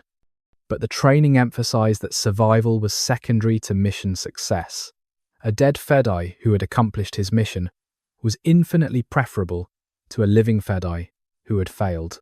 The Nizaris also pioneered the use of sleeper agents, people placed in positions of potential usefulness years before any specific mission was contemplated. A young man recruited to the cause might be sent to a major city with instructions simply to establish himself there, to build a life, to integrate into the community, to report periodically on conditions and opportunities, but to take no action unless specifically activated. These sleepers created a network of potential capability across the Islamic world, assets that could be called upon when needed or left dormant indefinitely. The existence of this network was itself a strategic advantage, creating the perception that the Nizaris had agents everywhere, that anyone might secretly serve them. The combination of these techniques made the Nizaris uniquely effective at targeted assassination. They could reach anyone, anywhere, given enough time and resources. No amount of conventional security could guarantee protection against an enemy who would spend years preparing a single strike, who valued mission success over the operative's life, who approached assassination not as a crude act of violence, but as a sophisticated intelligence operation requiring skill across multiple domains. The methods Hassan developed, and his successors refined, would not be matched in sophistication until the rise of modern intelligence agencies centuries later. The medieval masters of concealment had, in their own way, written the operational manual, that later covert operators would rediscover and adapt, though few would acknowledge the debt or recognize the ancient precedent. When two faiths met, the arrival of the Crusaders in the Levant at the end of the 11th century created a situation the Nizaris had never faced before. These were not Muslim opponents who shared basic theological frameworks and cultural understanding.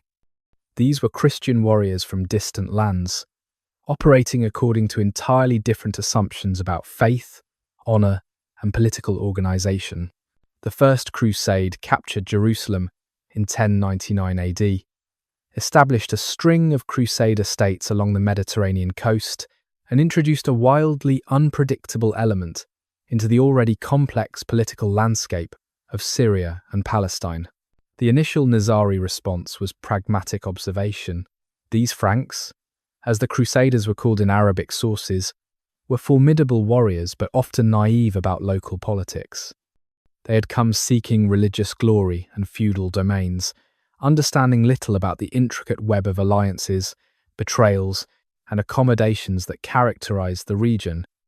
They were both threat and opportunity. A threat because their castles and military orders controlled territory near Nizari strongholds. An opportunity because they could be manipulated, used against Muslim enemies, played like pieces on the strategic board the Nizaris had mastered. The Crusaders, for their part, found the Nizaris baffling and terrifying in equal measure. The concept of fedayeen, warriors who would willingly die to complete a mission, contradicted Crusader assumptions about combat and motivation. Knights fought for glory, for feudal obligation, for salvation certainly, but they also expected to survive their battles, to win land and wealth, to return home with honor. The idea of someone infiltrating your household, living among you for months or years, then striking when least expected, violated every code of chivalric warfare. This was not honorable combat. This was something darker, something the Crusaders struggled to comprehend. Yet comprehension was not required for negotiation. The Crusader states were constantly threatened by larger Muslim powers, Saladin's forces to the south, various Turkish dynasties to the east and north. The Nizaris, with their ability to remove key enemy leaders, offered services that the militarily conventional Crusaders could not provide for themselves. The relationship that developed was strange and pragmatic, neither alliance nor enmity but something in between, a mutual recognition of utility that transcended religious difference. Raymond II, Count of Tripoli, established what appears to have been a regular tribute arrangement with the Syrian Nizaris in the mid-1200s AD. He paid them an annual sum, and in return, they refrained from targeting him or his subjects, and occasionally removed individuals who threatened Crusader interests. This was not collaboration born of friendship or shared values. This was cold calculation on both sides. The Crusaders gained protection and occasional tactical advantage. The Nizaris gained revenue, reduced pressure on their fortresses, and the opportunity to pursue their own objectives without Crusader interference. The relationship was never stable or entirely predictable. Tensions would flare when a new Crusader lord arrived from Europe, full of religious fervour and ignorant of local realities, or when Nizari and Crusader interests genuinely conflicted. There were periods of open hostility, sieges of Nizari fortresses by Crusader forces, assassination attempts on Crusader leaders. But these conflicts tended to resolve into renewed accommodation because both sides recognized that they were not each other's primary enemies. The Crusaders fought mainly against unified Muslim powers like Saladin's Ayyubids. The Nizaris fought against anyone who threatened their independence, whether Muslim or Christian. The encounter between two faiths produced something neither side had anticipated, a working relationship that ignored theological division in favor of strategic pragmatism. The Crusaders learned that not all Muslims were the same, that the enemy of one's enemy could be, if not a friend, then at least a useful neighbor. The Nizaris learned that Christians, despite their alien customs and incomprehensible theology, were susceptible to the same pressures and incentives as everyone else. Both lessons would shape the region's politics for the century and a half of Crusader presence in the Levant. The Syrian master, Rashid ad-Din Sinan, came to power in Syria around 1169 AD and would rule the Syrian Nizari branch until his death in 1193 AD.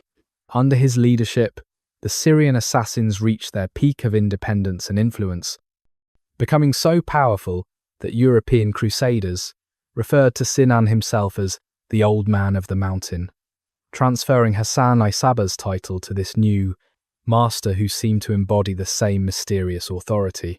Sinan was Persian by birth, trained at Alamut in the methods and doctrine Hassan had established, but he came into a Syrian context that demanded adaptation. The Syrian branch, separated from Alamut by vast distances and difficult communication, had already developed some autonomy. Sinan expanded this, ruling the Syrian fortresses as a nearly independent principality that acknowledged Alamut's theoretical supremacy while operating according to its own strategic judgment. He was not rebelling against the Persian center, merely recognizing the reality that effective governance required local authority to make immediate decisions without waiting months for guidance from across the desert and factive mountains. He was a subtle diplomat as well as a military strategist. Sinan maintained relationships with all the powers in the region, playing them against each other with remarkable skill. He negotiated with Crusader lords, corresponded with Saladin, dealt with the various Muslim dynasties that held Syrian cities. His reputation grew to legendary proportions. Stories circulated about his almost supernatural knowledge, his network of spies that seemed to penetrate every court, his ability to command absolute loyalty from his followers. Some of these stories were certainly true, products of the intelligence network the Nizaris had built over decades. Others were exaggerations or fabrications, but Sinan made no effort to correct them. The legends served his purposes.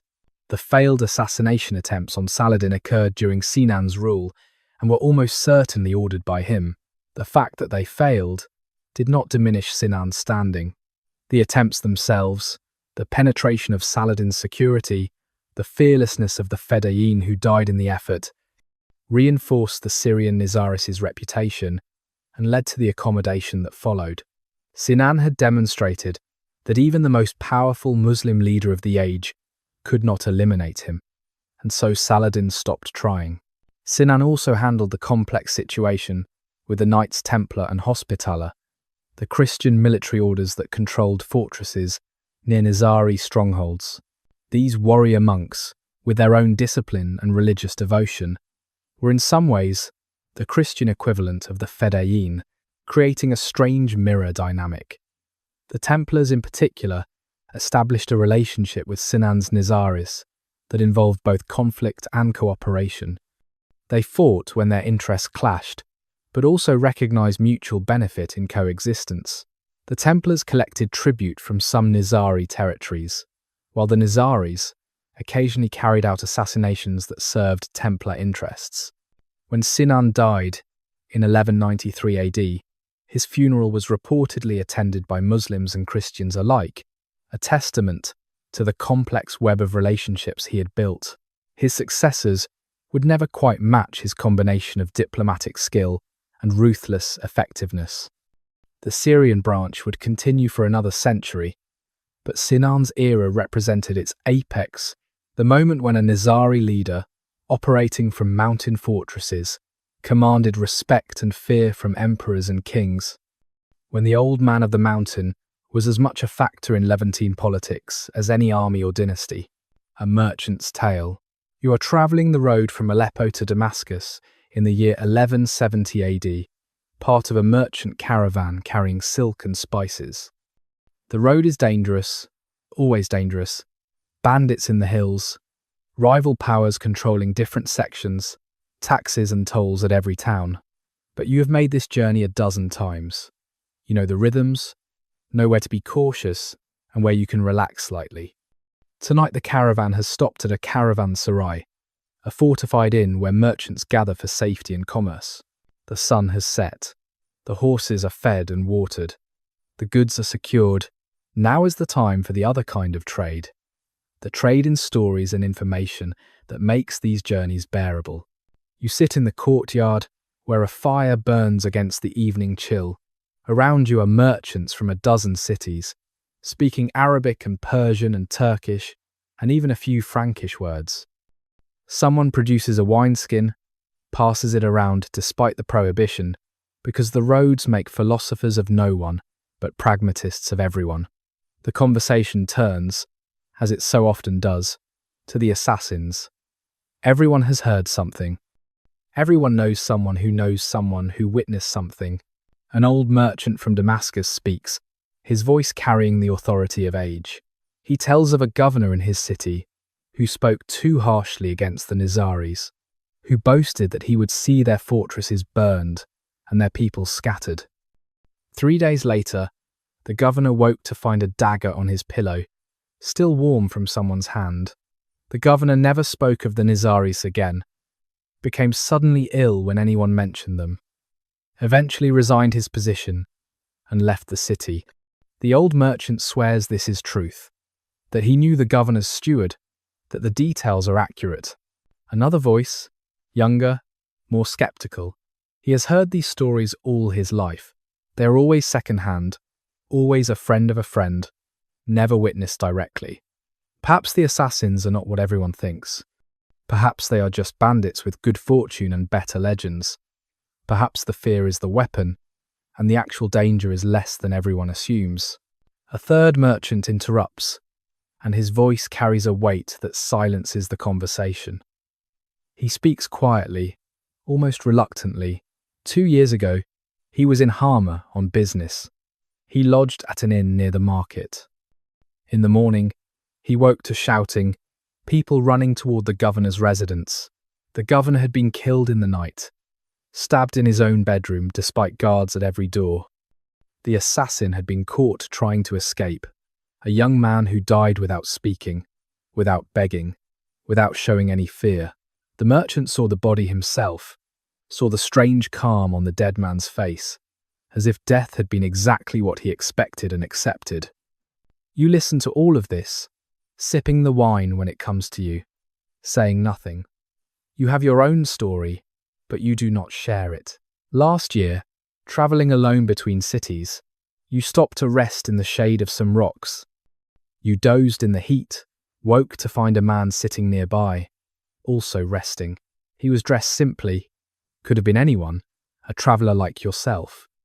You exchanged greetings, shared bread and water as custom demanded. You talked for an hour, about nothing important, about the weather and the roads and the general state of the world. When you rose to continue your journey, the man remained seated. As you left, he said something that has haunted you ever since. He said, "The world is full of people playing parts. The key is knowing which part you are playing, and playing it well." You did not understand then. You think perhaps you understand now. Was he one of them? Was he simply a traveller who enjoyed philosophy? You will never know. But sometimes, in crowds, you find yourself looking at faces and wondering, that craftsman in the market, that scribe in the government office, that teacher in the mosque. How many of them are exactly what they appear to be, and how many are playing parts, waiting patiently for a signal that might never come? The uncertainty itself is a kind of weapon, you realise.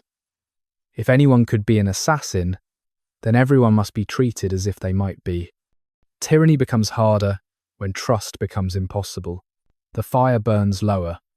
The conversation drifts to other topics, prices and politics, and the always looming threat of the Crusaders. But you continue thinking about the man by the rocks, about his words, about the possibility that you have walked past 100 such men in your travels and never knew it.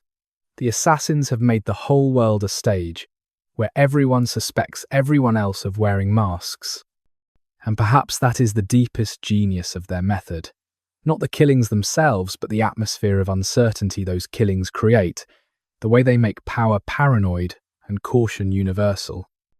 You fall asleep that night with the caravan snoring around you, wondering if tomorrow's road will be the day you see something you were never meant to see, or if you will travel 100 more roads and never know how many times you pass someone carrying a hidden blade and a patient mission. The Order of Street John, the Knights Hospitaller, the Order of Street. John were Christian warrior monks who had established themselves in the Crusader states as a military and medical force. Their full name, the Knights of the Hospital of St. John of Jerusalem, reflected their dual mission, caring for sick pilgrims and fighting the enemies of Christendom. They held fortresses across the Levant, including Crac des Chevaliers, one of the most impregnable castles ever built. Their organization was disciplined, hierarchical, devoted to a religious mission that paralleled in some ways the devotion of the Fedayeen. When these two groups interacted, the result was a complex mixture of mutual respect, pragmatic cooperation, and occasional violent conflict. The Hospitallers controlled territory adjacent to some Syrian Nizari strongholds, creating a situation where daily interaction was inevitable. Trade occurred between Nizari and Hospitaller territories. Farmers from both sides worked lands that abutted each other.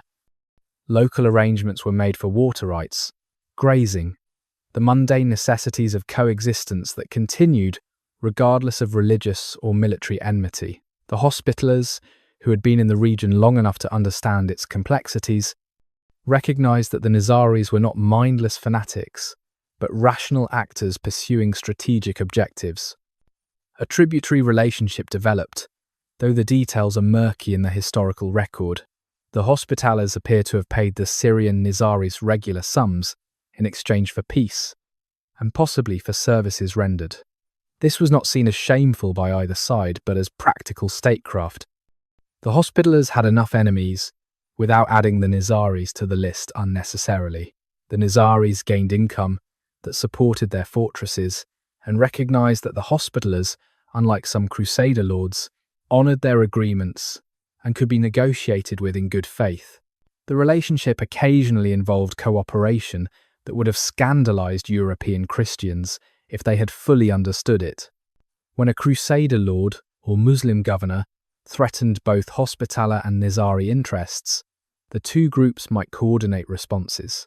The Hospitallers would apply military pressure. The Nizaris would apply more pointed pressure. The combination was remarkably effective. The victim would find himself trapped between conventional military force and the threat of surgical assassination, a situation that tended to produce either rapid capitulation or rapid removal from power. There was even a curious incident involving King Amalric I of Jerusalem and the Hospitallers that illustrated the tangled relationships. In 1173 AD, there were negotiations between the Nizaris and the Kingdom of Jerusalem for a more formal alliance. The Nizari envoys were returning from these talks when they were attacked and killed by Hospitallers, possibly acting on their own initiative to prevent an arrangement they opposed. King Amalric was furious at this breach of diplomatic protocol and demanded the Hospitaller responsible be turned over for punishment. The incident revealed that even within the Crusader camp, different factions had different views about how to deal with the assassins, and that some relationships had progressed beyond simple hostility to something more nuanced.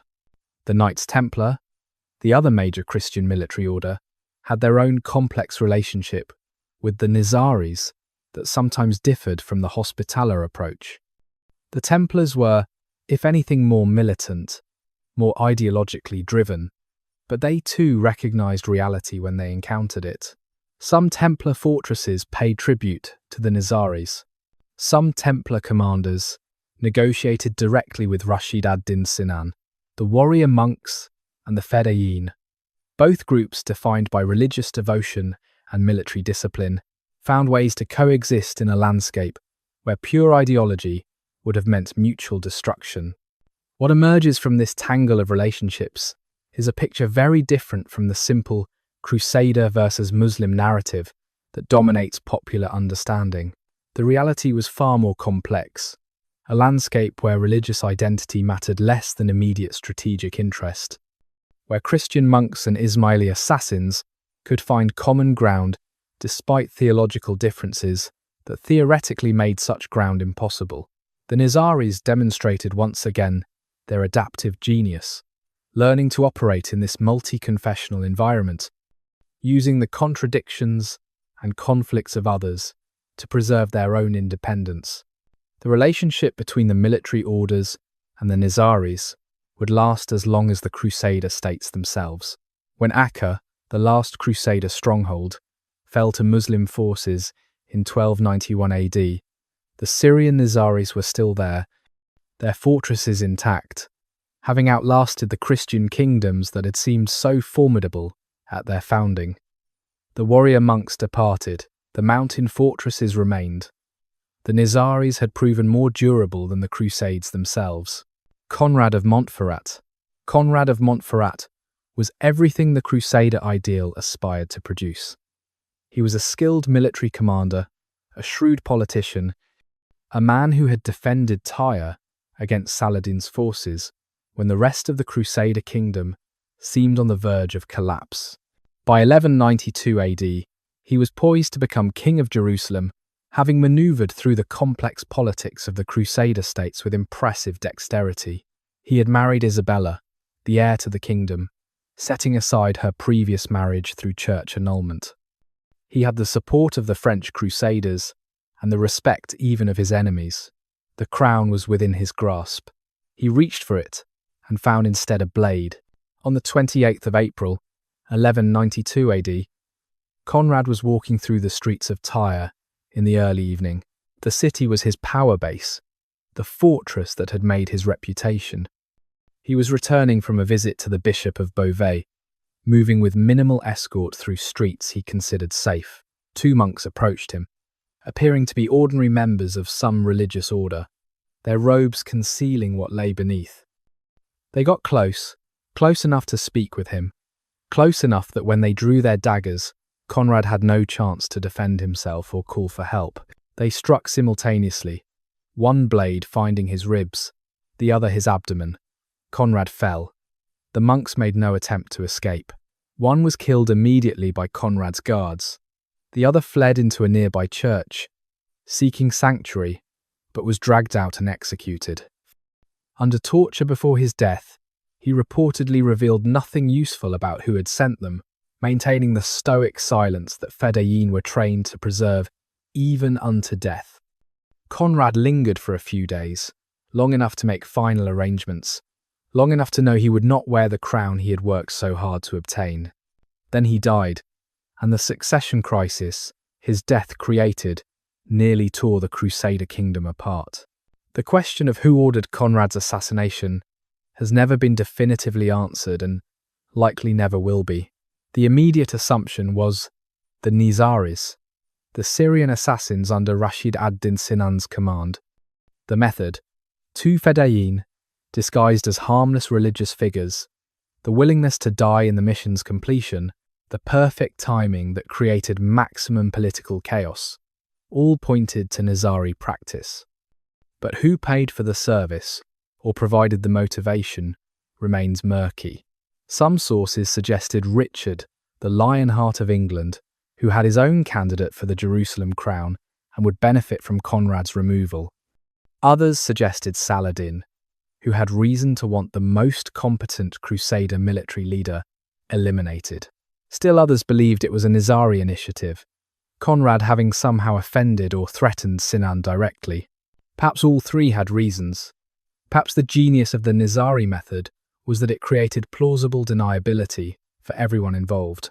A target could be removed, and multiple parties could benefit, while each denied responsibility. The Fedayeen themselves could not reveal their orders because they died in the mission's execution or remained silent under torture.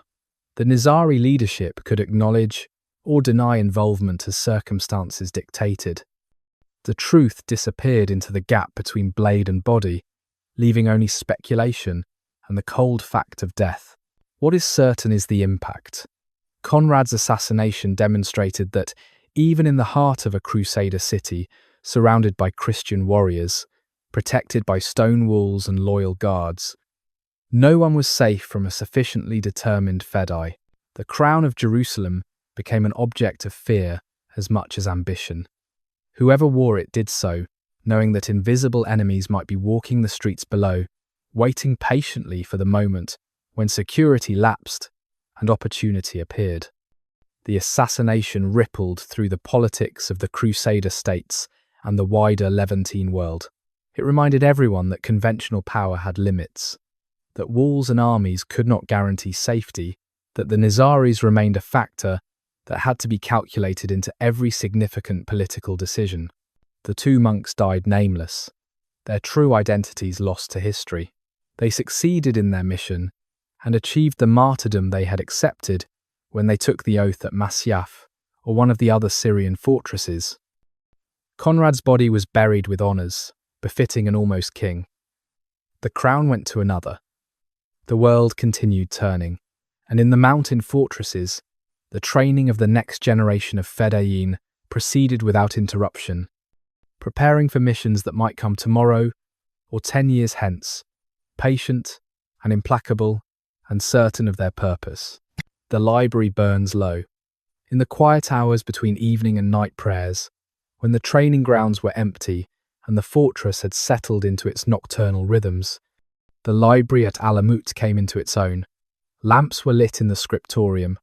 Scholars bent over manuscripts, copying texts with meticulous care, their reed pens scratching across paper in the careful Arabic script that had carried knowledge across centuries. The library had grown over the decades since Hassan first established it, acquisition by acquisition, copy by copy, until it rivaled any collection in the Islamic world. Astronomy was the particular pride of the collection. Observational records stretching back generations, star tables of remarkable precision, treatises on mathematics that pushed the boundaries of what was understood about celestial mechanics. The Nizaris maintained an observatory in the fortress, a clear flat space where instruments could be set up to track planetary movements and stellar positions. This was not idle curiosity, but a serious scientific endeavour. The calendar itself depended on accurate astronomical observation.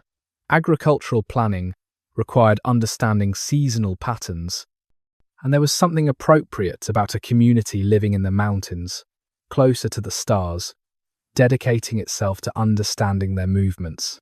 Philosophy occupied another section, works by Al-Farabi and Ibn Sina, Greek texts translated into Arabic, commentaries and super-commentaries, building arguments that stretched across generations. The Nizari theological approach, with its emphasis on hidden meanings and esoteric interpretation, naturally led to interest in philosophical questions about knowledge, reality, and the relationship between reason and revelation. Debates that could never be settled through evidence were argued through logic, positions refined through centuries of dialectic. The library preserved these arguments, held them in balance, made them available to each new generation of scholars who would add their own commentaries to the accumulated weight of thought. Poetry filled shelves, the great Persian epics and Arabic odes, love lyrics and mystical verses, the entire range of human emotion distilled into language that achieved something approaching perfection. The Fedayeen training included the memorization of poetry, not for aesthetic reasons alone, but because poetry taught rhythm, metaphor, the compression of complex meaning into memorable form. A Fedai living under deep cover might go years without contact with other Nizaris. Poetry provided a portable repository of culture and faith, verses he could recite in his mind, reminding himself of who he was and what he served. Medical texts were practical necessities. Fortresses needed physicians who could treat wounds, set broken bones, understand which herbs helped and which harmed. The Nizaris were not unique in this. Every major institution in the Islamic world maintained medical knowledge, but the collection at Alamut was comprehensive, including works from Greek and Indian traditions as well as Arabic innovations. Life at high altitude created its own medical challenges. The library held knowledge that kept people alive, but the library was more than its contents. It was a statement of values, a declaration that the Nizaris were not mere killers, but a community that honoured learning, that saw themselves as preserving something essential in an age of violence and political chaos. Hassan-i had understood that fortresses needed walls of stone but also walls of ideas, that defending the body without defending the mind was ultimately futile. His successors maintained this understanding, continuing to acquire texts, supporting scholars, ensuring that whatever else might be said about the Nizaris, they could not be dismissed as ignorant fanatics. As the night deepened and the lamps burned lower, a scholar might pause in his copying, stretch muscles cramped from hours of precise work, and walk to one of the narrow windows that looked out over the darkened mountains. The stars would be brilliant at this altitude, undimmed by moisture or dust, sharp points of light against absolute black. Somewhere down in the valleys, armies might be marching, political plots might be unfolding, violence and injustice might be occurring at this very moment. But here, in this stone room filled with books, there was stillness and the quiet accumulation of knowledge that would outlast armies and plots alike, or so the scholars believed, not knowing that within decades the library would burn, its contents scattered or destroyed, its careful accumulations reduced to ash and memory. The myth-makers, the gap between what the Nizaris actually were and what Europe believed them to be, grew steadily wider through the 12th and 13th centuries, fed by Crusader accounts, travellers' tales, and the human tendency to embellish the exotic and terrifying. By the time Marco Polo included the Garden of Paradise story in his travels, the legend had completely overwhelmed the reality. Understanding how this happened reveals as much about medieval European psychology as it does about the Nizaris themselves. The Crusader chroniclers were the first myth-makers, men like William of Tyre, who wrote detailed histories of the Crusader kingdoms and necessarily included accounts of the Nizaris they encountered. These chronicles were written for European audiences who had no frame of reference for understanding Ismaili theology or the strategic logic of targeted assassination. The chroniclers explained the inexplicable through reference to concepts their readers would understand. The Fedayeen became a kind of dark mirror of Christian military orders, warrior monks devoted to evil rather than good. The elaborate training became sinister indoctrination. The willingness to die became drugged fanaticism rather than religious conviction. The word assassin itself began its transformation from possible Arabic etymology to European term of art. In Latin chronicles, Assassin-i became the standard term for the Nizaris, carrying with it connotations of treachery, murder, and exotic oriental danger. The word spread through European languages, appearing in French as assassin, in Italian with the same spelling, in English eventually as assassin, always retaining its association with the mysterious killers from the East. The etymology debates, whether from Hashashin or Assassination, mattered less than the fact that Europeans had adopted a word that seemed to capture something essential about this new form of political violence they were encountering. Marco Polo's account, written in the late 1300s AD, after spending years in Asia, included the famous Garden of Paradise story based on tales he heard along the Silk Road. By the time Polo heard these stories, the Nizari fortresses in Persia had already fallen to the Mongols. The Syrian branch still existed but was diminished. The legend had outlived the reality it supposedly described. Polo's garden was impossibly elaborate, complete with mechanical fountains, trained houris, rivers of wine and honey. It bore no resemblance to the actual gardens at Alamut, which were prosaic terraces growing vegetables and fruit trees. But Polo's version was the one that persisted in European imagination, reprinted and translated and referenced for centuries. The legend served multiple purposes. For Crusaders, it explained away the troubling reality of Muslim military effectiveness and devotion. If the Fedayeen were drugged, then their fearlessness was artificial, not a genuine challenge to Christian superiority. For European rulers, the assassin legend became a useful political tool. Any unexplained death, any political murder, could be attributed to assassins, creating a vocabulary for discussing political violence without acknowledging that Christians engaged in the same practices. The Oriental mystery of the legend provided distance, allowed Europeans to believe that such methods were foreign, exotic, something that happened over there rather than in their own courts and cities. The myth also grew because it satisfied narrative needs. Medieval audiences loved stories of secret societies, hidden masters, elaborate deceptions. The Old Man of the Mountain became a stock character, appearing in chronicles and later in literature as the embodiment of mysterious Eastern power. The Garden of Paradise was too good a story to abandon just because it probably never existed. It had symbolic truth, even if it lacked historical truth, representing European anxieties about Muslim culture, about religious fanaticism, about the seductive dangers of the Orient. By the Renaissance, the Nizari assassins had been transformed almost entirely into legend. Serious historical study would not begin to separate myth from reality until the 19th and 20th centuries, when access to Arabic and Persian sources allowed scholars to construct more accurate accounts. Even then, the legend retained its power. The word assassin remained in every European language, divorced from its origins, carrying its freight of exotic mystery and political violence. The assassins had become a cultural archetype, endlessly reproduced in fiction and film, almost always portrayed with the exotic trappings Polo and earlier chroniclers had invented. The real Nizaris, the Ismaili communities who survived the destruction of their fortresses and continued their faith into the modern era, were often embarrassed by the legend that overshadowed their actual history. They were not, and had never been, mindless killers or drug addicts. They were a persecuted minority who developed an effective method of resistance against overwhelming force, who built a remarkable intellectual culture in their mountain refuges, who contributed to Islamic philosophy and science. But the mythmakers had done their work too well.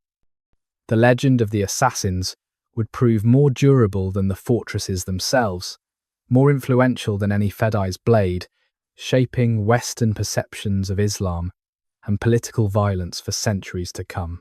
Storm clouds from the east.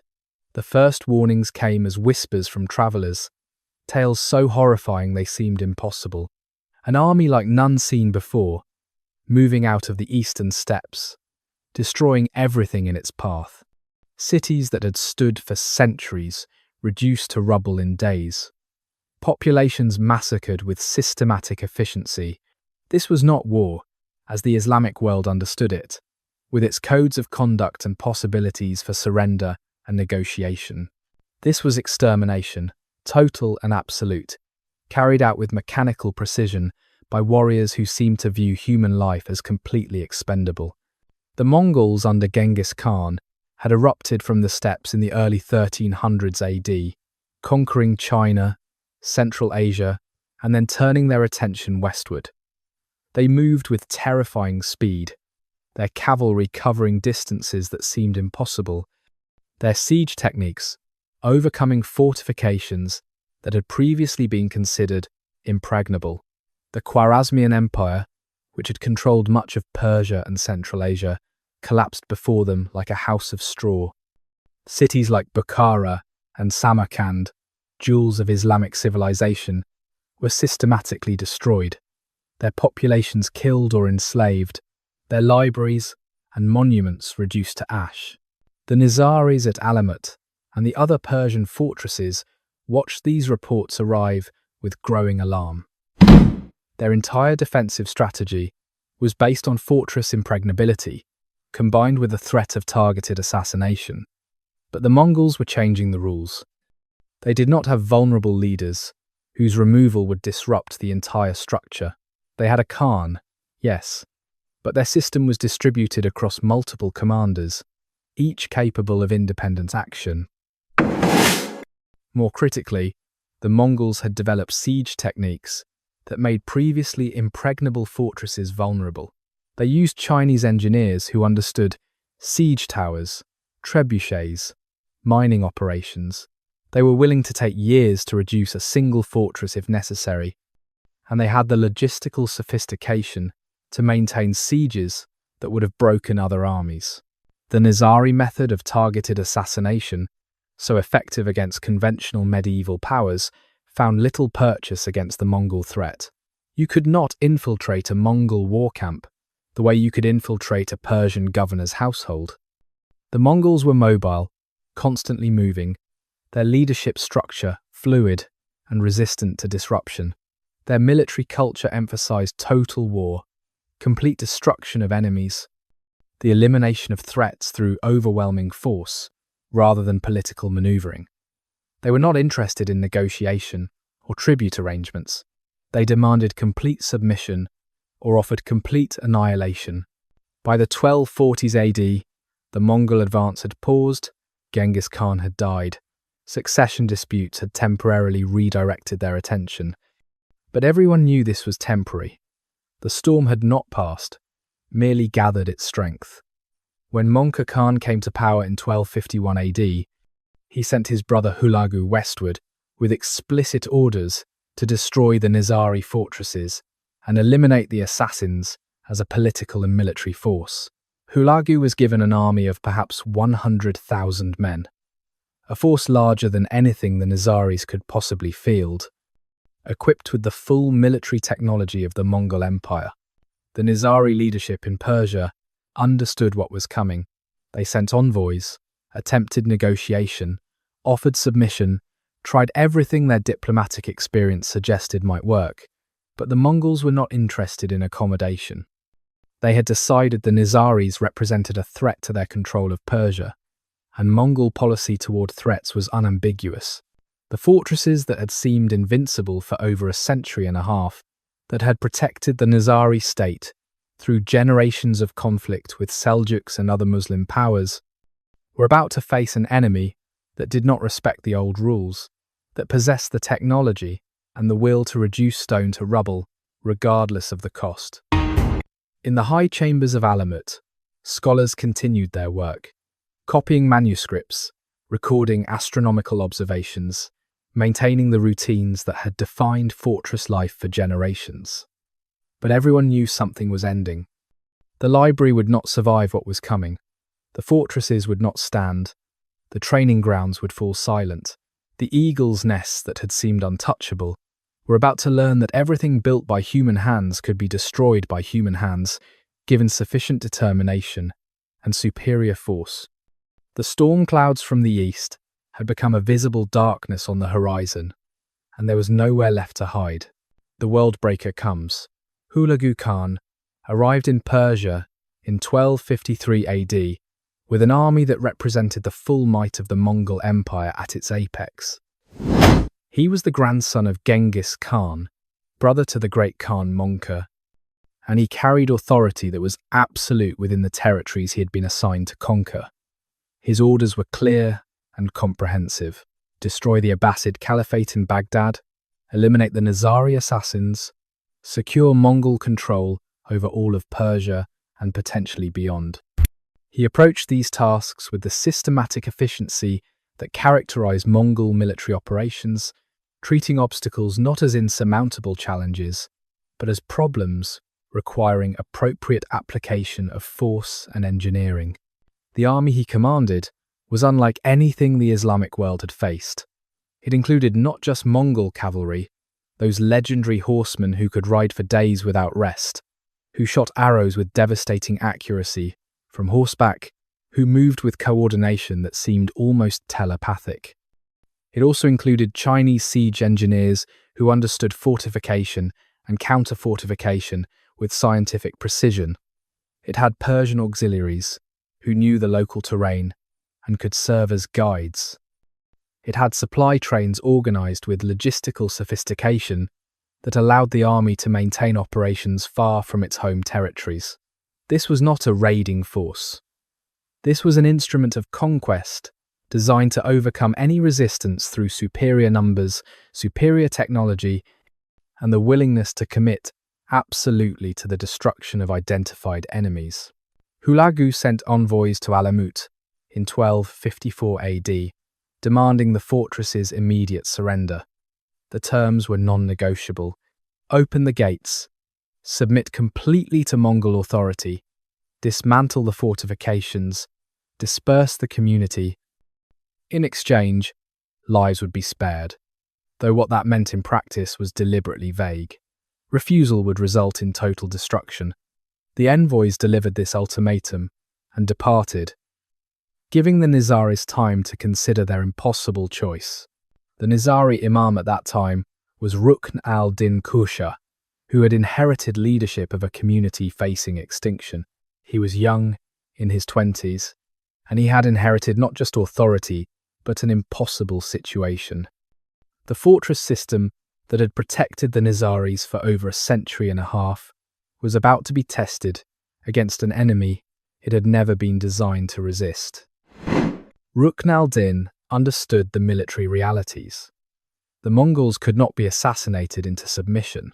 Their leadership structure was too distributed, their commitment to total war too absolute. A Fedai might kill one commander, and another would step forward without pause. The Mongols had learned from their conquests how to make their system resistant to the very tactics at which the Nizaris excelled. The Nizari fortresses began preparing for siege, stockpiling supplies, ensuring water systems were secure, training every able-bodied person in basic defense. But there was a quality of desperation to these preparations that everyone could feel. This was not like previous conflicts where time favored the defender, where a besieging army would eventually exhaust itself and depart. The Mongols had time. They had resources. They had patience that matched their ruthlessness. They would reduce every fortress to rubble if necessary, and they had demonstrated across a continent that they possessed both the capability and the will to do exactly that. Hulagu moved methodically, reducing lesser fortresses first, learning the specific challenges of the mountain terrain, testing his siege techniques against Nizari defences. Each fortress that fell provided intelligence about the others. The Mongols adapted their methods, refined their approaches, moved steadily toward the ultimate target. Alamut sat in its mountain eyrie, the eagle's nest that had never fallen, and waited for the storm to break against its walls. The garrison knew what was coming. The scholars in the library knew. The Fedayeen training in the courtyards knew. Everyone knew, and there was nothing to do but wait and prepare and hope that somehow the impossible might be survived. And so, the world breaker had come to the mountains of Persia, and the age of the assassins was drawing to its close. The Siege of Eagles. Hulagu's army reached Alamut in November of 1256 AD, spreading across the valleys below like a vast organism, tents and siege engines and supply trains covering the landscape as far as the eye could see. The Mongols did not attempt an immediate assault. They surrounded the mountain, cut off all routes of supply or escape, and began the patient work of siege. Chinese engineers surveyed the approaches, calculated angles, began constructing trebuchets of extraordinary size. These were not crude catapults, but sophisticated machines that could hurl stones with devastating accuracy, that could pound walls day after day without pause, that represented centuries of accumulated siege knowledge brought to bear against fortifications built in an earlier age. Rukn al-Din watched from the walls, seeing the methodical preparations, understanding that this was not a siege that could be outlasted. The Mongols had come prepared to remain for years if necessary. Their supply lines stretched back across Persia, their logistics were impeccable, and they showed no sign of impatience or discomfort. The Nizari garrison was perhaps a few hundred fighters. The Mongol army below numbered in the tens of thousands. Mathematics and technology both favoured the attackers. The only question was how long the fortress could hold, and at what cost. After a month of preparation, the bombardment began. The trebuchets launched stones that arced through the air, crashed against walls that had stood for centuries. Began the slow work of reduction. Each impact sent shudders through the fortress. Stone cracked, mortar crumbled, Towers that had seemed eternal showed themselves to be merely human constructions, vulnerable to sufficient force. The defenders repaired damage at night, but each day brought new destruction that exceeded their capacity to mend. The walls were being ground down, systematically, scientifically, without mercy. Rukn al-Din faced the hardest decision of his life. He could hold out, let the siege continue, until the walls finally breached and the Mongols poured in, at which point everyone in the fortress would be slaughtered.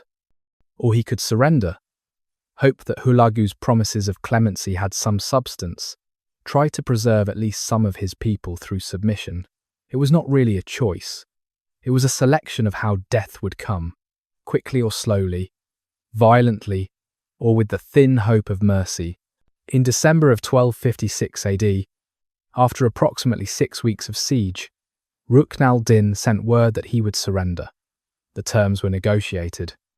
The fortress would be opened. The garrison would lay down arms. In exchange, lives would be spared.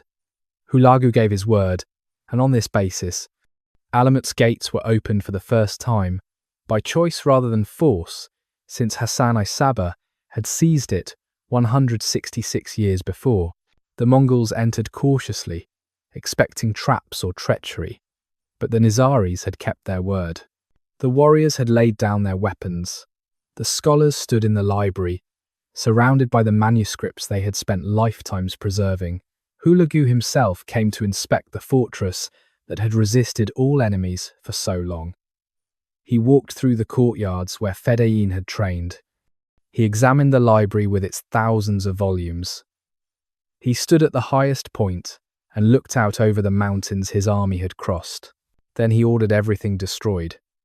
The fortifications were to be demolished, rendered unusable for any future defense.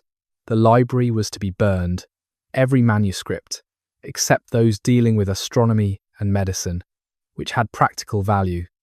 The community was to be dispersed, scattered, so they could never reconstitute their organization, and Rukn al-Din, despite the promises of safe conduct, was to be sent to the Mongol capital at Karakorum, where his fate would be decided by the Great Khan. The promises of clemency had been hollow. Rukn al-Din would be executed during the journey, killed on Hulagu's orders, despite the guarantees that had induced his surrender. The Nizari state in Persia, which had existed for nearly 2 centuries, which had terrified sultans and shaped the politics of the medieval Islamic world, came to its end not through heroic last stands, but through submission followed by betrayal. The eagle's nest fell not with defiance, but with the slow crushing of hope. When the towers fell, you are a scholar, have been one all your adult life. You came to Alamut as a young man to study in the legendary library, stayed because nowhere else offered such intellectual freedom, such access to knowledge, such community of minds devoted to understanding. You have copied manuscripts until your hands cramped. You have debated theology and philosophy with the finest thinkers of your age. You have watched the stars from the observatory and tracked their movements with instruments of brass and wood. You have lived a life of the mind in a fortress built for war, and you have been content. Now you stand in the courtyard as Mongol soldiers move through the fortress with torches. They are not random in their destruction, but systematic, following orders with the efficiency that characterizes everything the Mongols do. They have separated the manuscripts, pulling out those dealing with astronomy and medicine, setting them aside for preservation. Everything else, the philosophy and poetry, the theology and history, the commentaries and super-commentaries that represent centuries of accumulated thought, all of it is being carried to the courtyard and piled in the center. You watch them bring out books you have held in your own hands, manuscripts you have read by lamplight, texts that have shaped your understanding of everything from the nature of God to the movements of planets. The pile grows higher. Other scholars stand beside you, some weeping openly, others silent with grief so profound it cannot find expression in tears. This is not just the loss of books. This is the loss of a world, of a tradition, of everything that made this place more than just stone and iron. A Mongol officer, approaches with a torch. He does not hesitate, does not show any recognition that he is about to destroy something irreplaceable. He touches flame to paper and parchment. The fire catches, spreads, becomes an inferno that reaches toward the sky. The heat pushes you back. You smell the burning, sharp and acrid, the smell of knowledge being reduced to ash. Smoke rises in a black column visible for miles, a signal that can be read across the mountains. The age of Alamut is ending in fire. You turn away from the flames, cannot watch anymore. Look toward the walls instead. Mongol engineers are already at work, identifying weak points, placing charges, preparing to bring down fortifications that were built to stand forever. Tomorrow, or the next day, you will hear the rumble of stone falling, towers collapsing, walls that held out armies for generations, reduced to rubble by systematic demolition. The physical fortress and the intellectual fortress are falling together, and there is nothing anyone can do but witness. Later, you will be ordered to leave, to depart the mountain, and never return. You will join the scattered remnants of the community, Nizari refugees spreading across Persia and beyond, carrying what they can salvage of their faith and identity. You will live the rest of your life knowing that you were present at the end, that you stood in the courtyard and watched the library burn. Sometimes in dreams you will still smell the smoke, still feel the heat on your face, still see the flames consuming pages you had memorized. Words you thought would live forever, now existing only in memory. But tonight, in this moment, you simply stand and watch. The fire burns through the evening and into the night. Stars appear above, the same stars you have observed and catalogued, moving in their eternal patterns, indifferent to human loss. The mountains surround you as they always have, solid and permanent while everything humans build proves temporary. The fortress is falling, the library is burning, the world you knew is ending, and all you can do is remember, carrying forward in your mind what cannot be carried in your hands, preserving through memory what fire and force have destroyed, becoming yourself a living manuscript of all that is being lost. Echoes in stone. The ruins of Alamut still exist, perched on their ridge in the Alborz mountains of northern Iran. You can visit them if you are willing to make the climb, following paths that wind up steep slopes, breathing the thin air at 6,000 feet. The fortress walls are broken now, gaps where gates once stood, towers reduced to stumps of stone. Vegetation has reclaimed what humans built. Grass and small trees growing in courtyards, where warriors once trained, where scholars once walked in contemplation. The wind never stops in the mountains. It whispers through the ruins, a constant presence that has outlasted everyone who once lived here. It carries no voices now, no call to prayer, no sound of training or debate or daily life. Just the wind, moving through stone, patient and eternal. In spring, wildflowers bloom in the crevices, small splashes of colour against grey rock. In winter, snow covers everything, the ruins becoming abstract shapes in white, barely distinguishable from the mountain itself. Archaeological teams have worked here in recent decades, carefully excavating, measuring, documenting. They have found foundations of buildings, fragments of pottery, the remains of the water system that made life possible at this altitude. They have mapped the fortress, reconstructed on paper what once stood in 3 dimensions. But the library is gone, burned so thoroughly that hardly any trace remains. The manuscripts exist only in references from other sources, in descriptions by people who saw the collection before its destruction, in the memories carried away by those who survived. Tourists come sometimes, drawn by the legend of the assassins, hoping to find some echo of the mystery and danger the fortress represents in popular imagination. They stand where Hassan-i once stood, look out over the same mountains he studied for 34 years without leaving. Try to imagine what it was like to live here, to build a state in this unlikely place. Most leave with photographs and a sense of having touched history, but the fortress keeps its deeper secrets. The stones do not speak. The wind carries no messages. What remains is physical, present, but also profoundly absent, a shell from which the animating spirit has long departed. At sunset, the ruins glow golden, the stone catching the last light before darkness falls across the valleys below. For a moment, it is possible to imagine the fortress as it was, whole and inhabited, a beacon of learning and terrible purpose shining from its mountain height. Then night comes, and the ruins fade into shadow, becoming invisible against the dark mass of the mountain, disappearing as completely as if they had never been. Only the stars remain, the same stars the Nizari astronomers once observed, moving in their ancient patterns, marking time that renders all human endeavours equally distant and equally forgotten. The word that survived. When the fortresses fell and the communities scattered, when the libraries burned and the organisational structure that Hassan-i had built was systematically dismantled, something unexpected survived.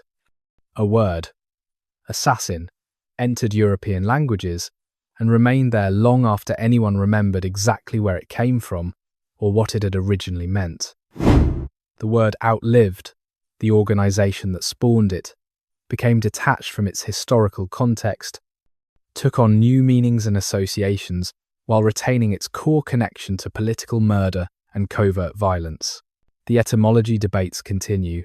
Scholars argue whether assassin derives from Hashashin, users of hashish, a term of abuse that somehow became the accepted name, or from Assassination, people of the foundation, referring to their devotion to fundamental Ismaili principles. The truth is probably unrecoverable, lost in the gap between Arabic and Latin, between what the Nizaris called themselves and what their enemies called them. But the word's persistence reveals something important. The Nizaris had introduced a concept that medieval society needed a term for, targeted assassination as political instrument, and the word that emerged to describe this concept was drawn from the group that had perfected it. In modern English and other European languages, assassin has fully naturalized, lost its specific historical reference for most speakers. An assassin is simply someone who kills for political or ideological reasons, who murders important figures rather than engaging in random violence. The word carries connotations of premeditation, of skill, of operating in shadow. The Hollywood assassin, the literary assassin, the video game assassin, all draw on archetypes that ultimately trace back to the Fedayeen of Alamut and Masyaf, though the connection is rarely acknowledged or even recognized. The Nizari impact on later secret societies and revolutionary organizations is harder to trace but likely substantial. The model of a distributed network, operating from secure bases, using targeted violence to achieve political ends, would be replicated in various forms by groups ranging from anarchist cells to modern terrorist organizations. The psychological warfare techniques, the cultivation of fear disproportionate to actual capability, the understanding that the threat matters as much as the act, all these insights would be rediscovered and reapplied. The Nizaris had written a playbook that would be studied, consciously or unconsciously, by asymmetric warriors for centuries. The Nizari Ismaili community itself survived, scattered but not destroyed. They rebuilt in India, in Central Asia, in Syria, where the fortresses held out longer than in Persia. Under the leadership of the Aga Khans, the spiritual descendants of the Nizari Imams, the community transformed, became peaceful, emphasizing the intellectual and spiritual dimensions of Ismailism, while decisively rejecting political violence. Modern Nizari Ismailis, number in the millions, are known for philanthropic work, an emphasis on education, and bear little resemblance to the fortress warriors of medieval legend. They sometimes struggle with the legacy of the assassin name, with a history that has been so thoroughly mythologized that separating their actual ancestors from the legend becomes almost impossible. In popular culture, the assassins have become endlessly reproducible. They appear in novels and films, in video games and television series, almost always portrayed with exotic trappings that owe more to Marco Polo than to historical reality. The hidden blade, the dramatic leap, the mysterious master pulling strings from mountain fortresses. All these tropes repeat endlessly, each iteration moving further from historical fact while remaining tethered to the powerful narrative core. There were once people who did something unprecedented, who created a new form of power from nothing but stone and faith and human dedication, and that story continues to fascinate because it speaks to perennial human concerns about power, faith, violence, and the lengths people will go to for what they believe. The Mongols destroyed the fortresses. Time destroyed the witnesses, but the word survived, and with it a distorted but indelible memory of the mountain fortresses and the warriors who lived there, carrying forward into language and legend long after the stones had fallen and the libraries had burned. Hassan-i, who never left his mountain for 34 years, who built something from nothing, who changed the rules of medieval warfare, achieved a kind of immortality through the word that persists when everything else has passed into history. Shadows and substance. In the end, what were they?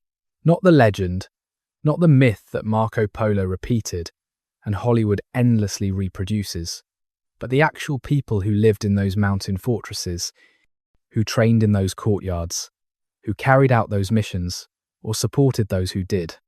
They were a persecuted religious minority who developed an extraordinarily effective method of resistance. They were scholars and warriors, farmers and craftsmen, philosophers and killers, all these aspects existing within the same communities. The same individuals sometimes. They were human beings who made choices about what mattered enough to die for, and then committed absolutely to those choices. The gap between the substance and the shadow is worth contemplating as sleep approaches. History gives us the shadow, the outline of events and outcomes, the assassinations and the fortress sieges, the dramatic moments that make it into chronicles. But the substance was daily life, the routine that filled the years between dramatic events. It was morning prayers and evening meals. It was the patience of scholarship and the discipline of training. It was conversations in courtyards and quiet hours in libraries. It was the bonds formed between people who shared purpose and isolation, who lived in communities that stood apart from the wider world, both physically and ideologically. They believed they were right, believed it with such certainty that they could justify targeted killing as theological necessity. We can agree or disagree with that justification, can debate the ethics of political assassination, can argue whether any ends justify such means. But we cannot deny the sincerity of their conviction or the effectiveness of their methods within the context of their time. They took the tools available to the weak and the dispossessed, faith and fortress, and the precisely wielded blade, and with these tools, they made themselves a factor in medieval politics that sultans and kings had to calculate into every decision. When we use the word assassin today, mostly we have forgotten where it came from, what it meant, who first made it necessary for language to hold such a concept.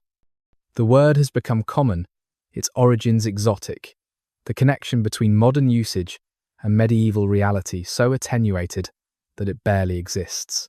But occasionally, it is worth remembering that words carry history, that every term we use without thought was once new, was coined or adapted to describe something that had not existed before.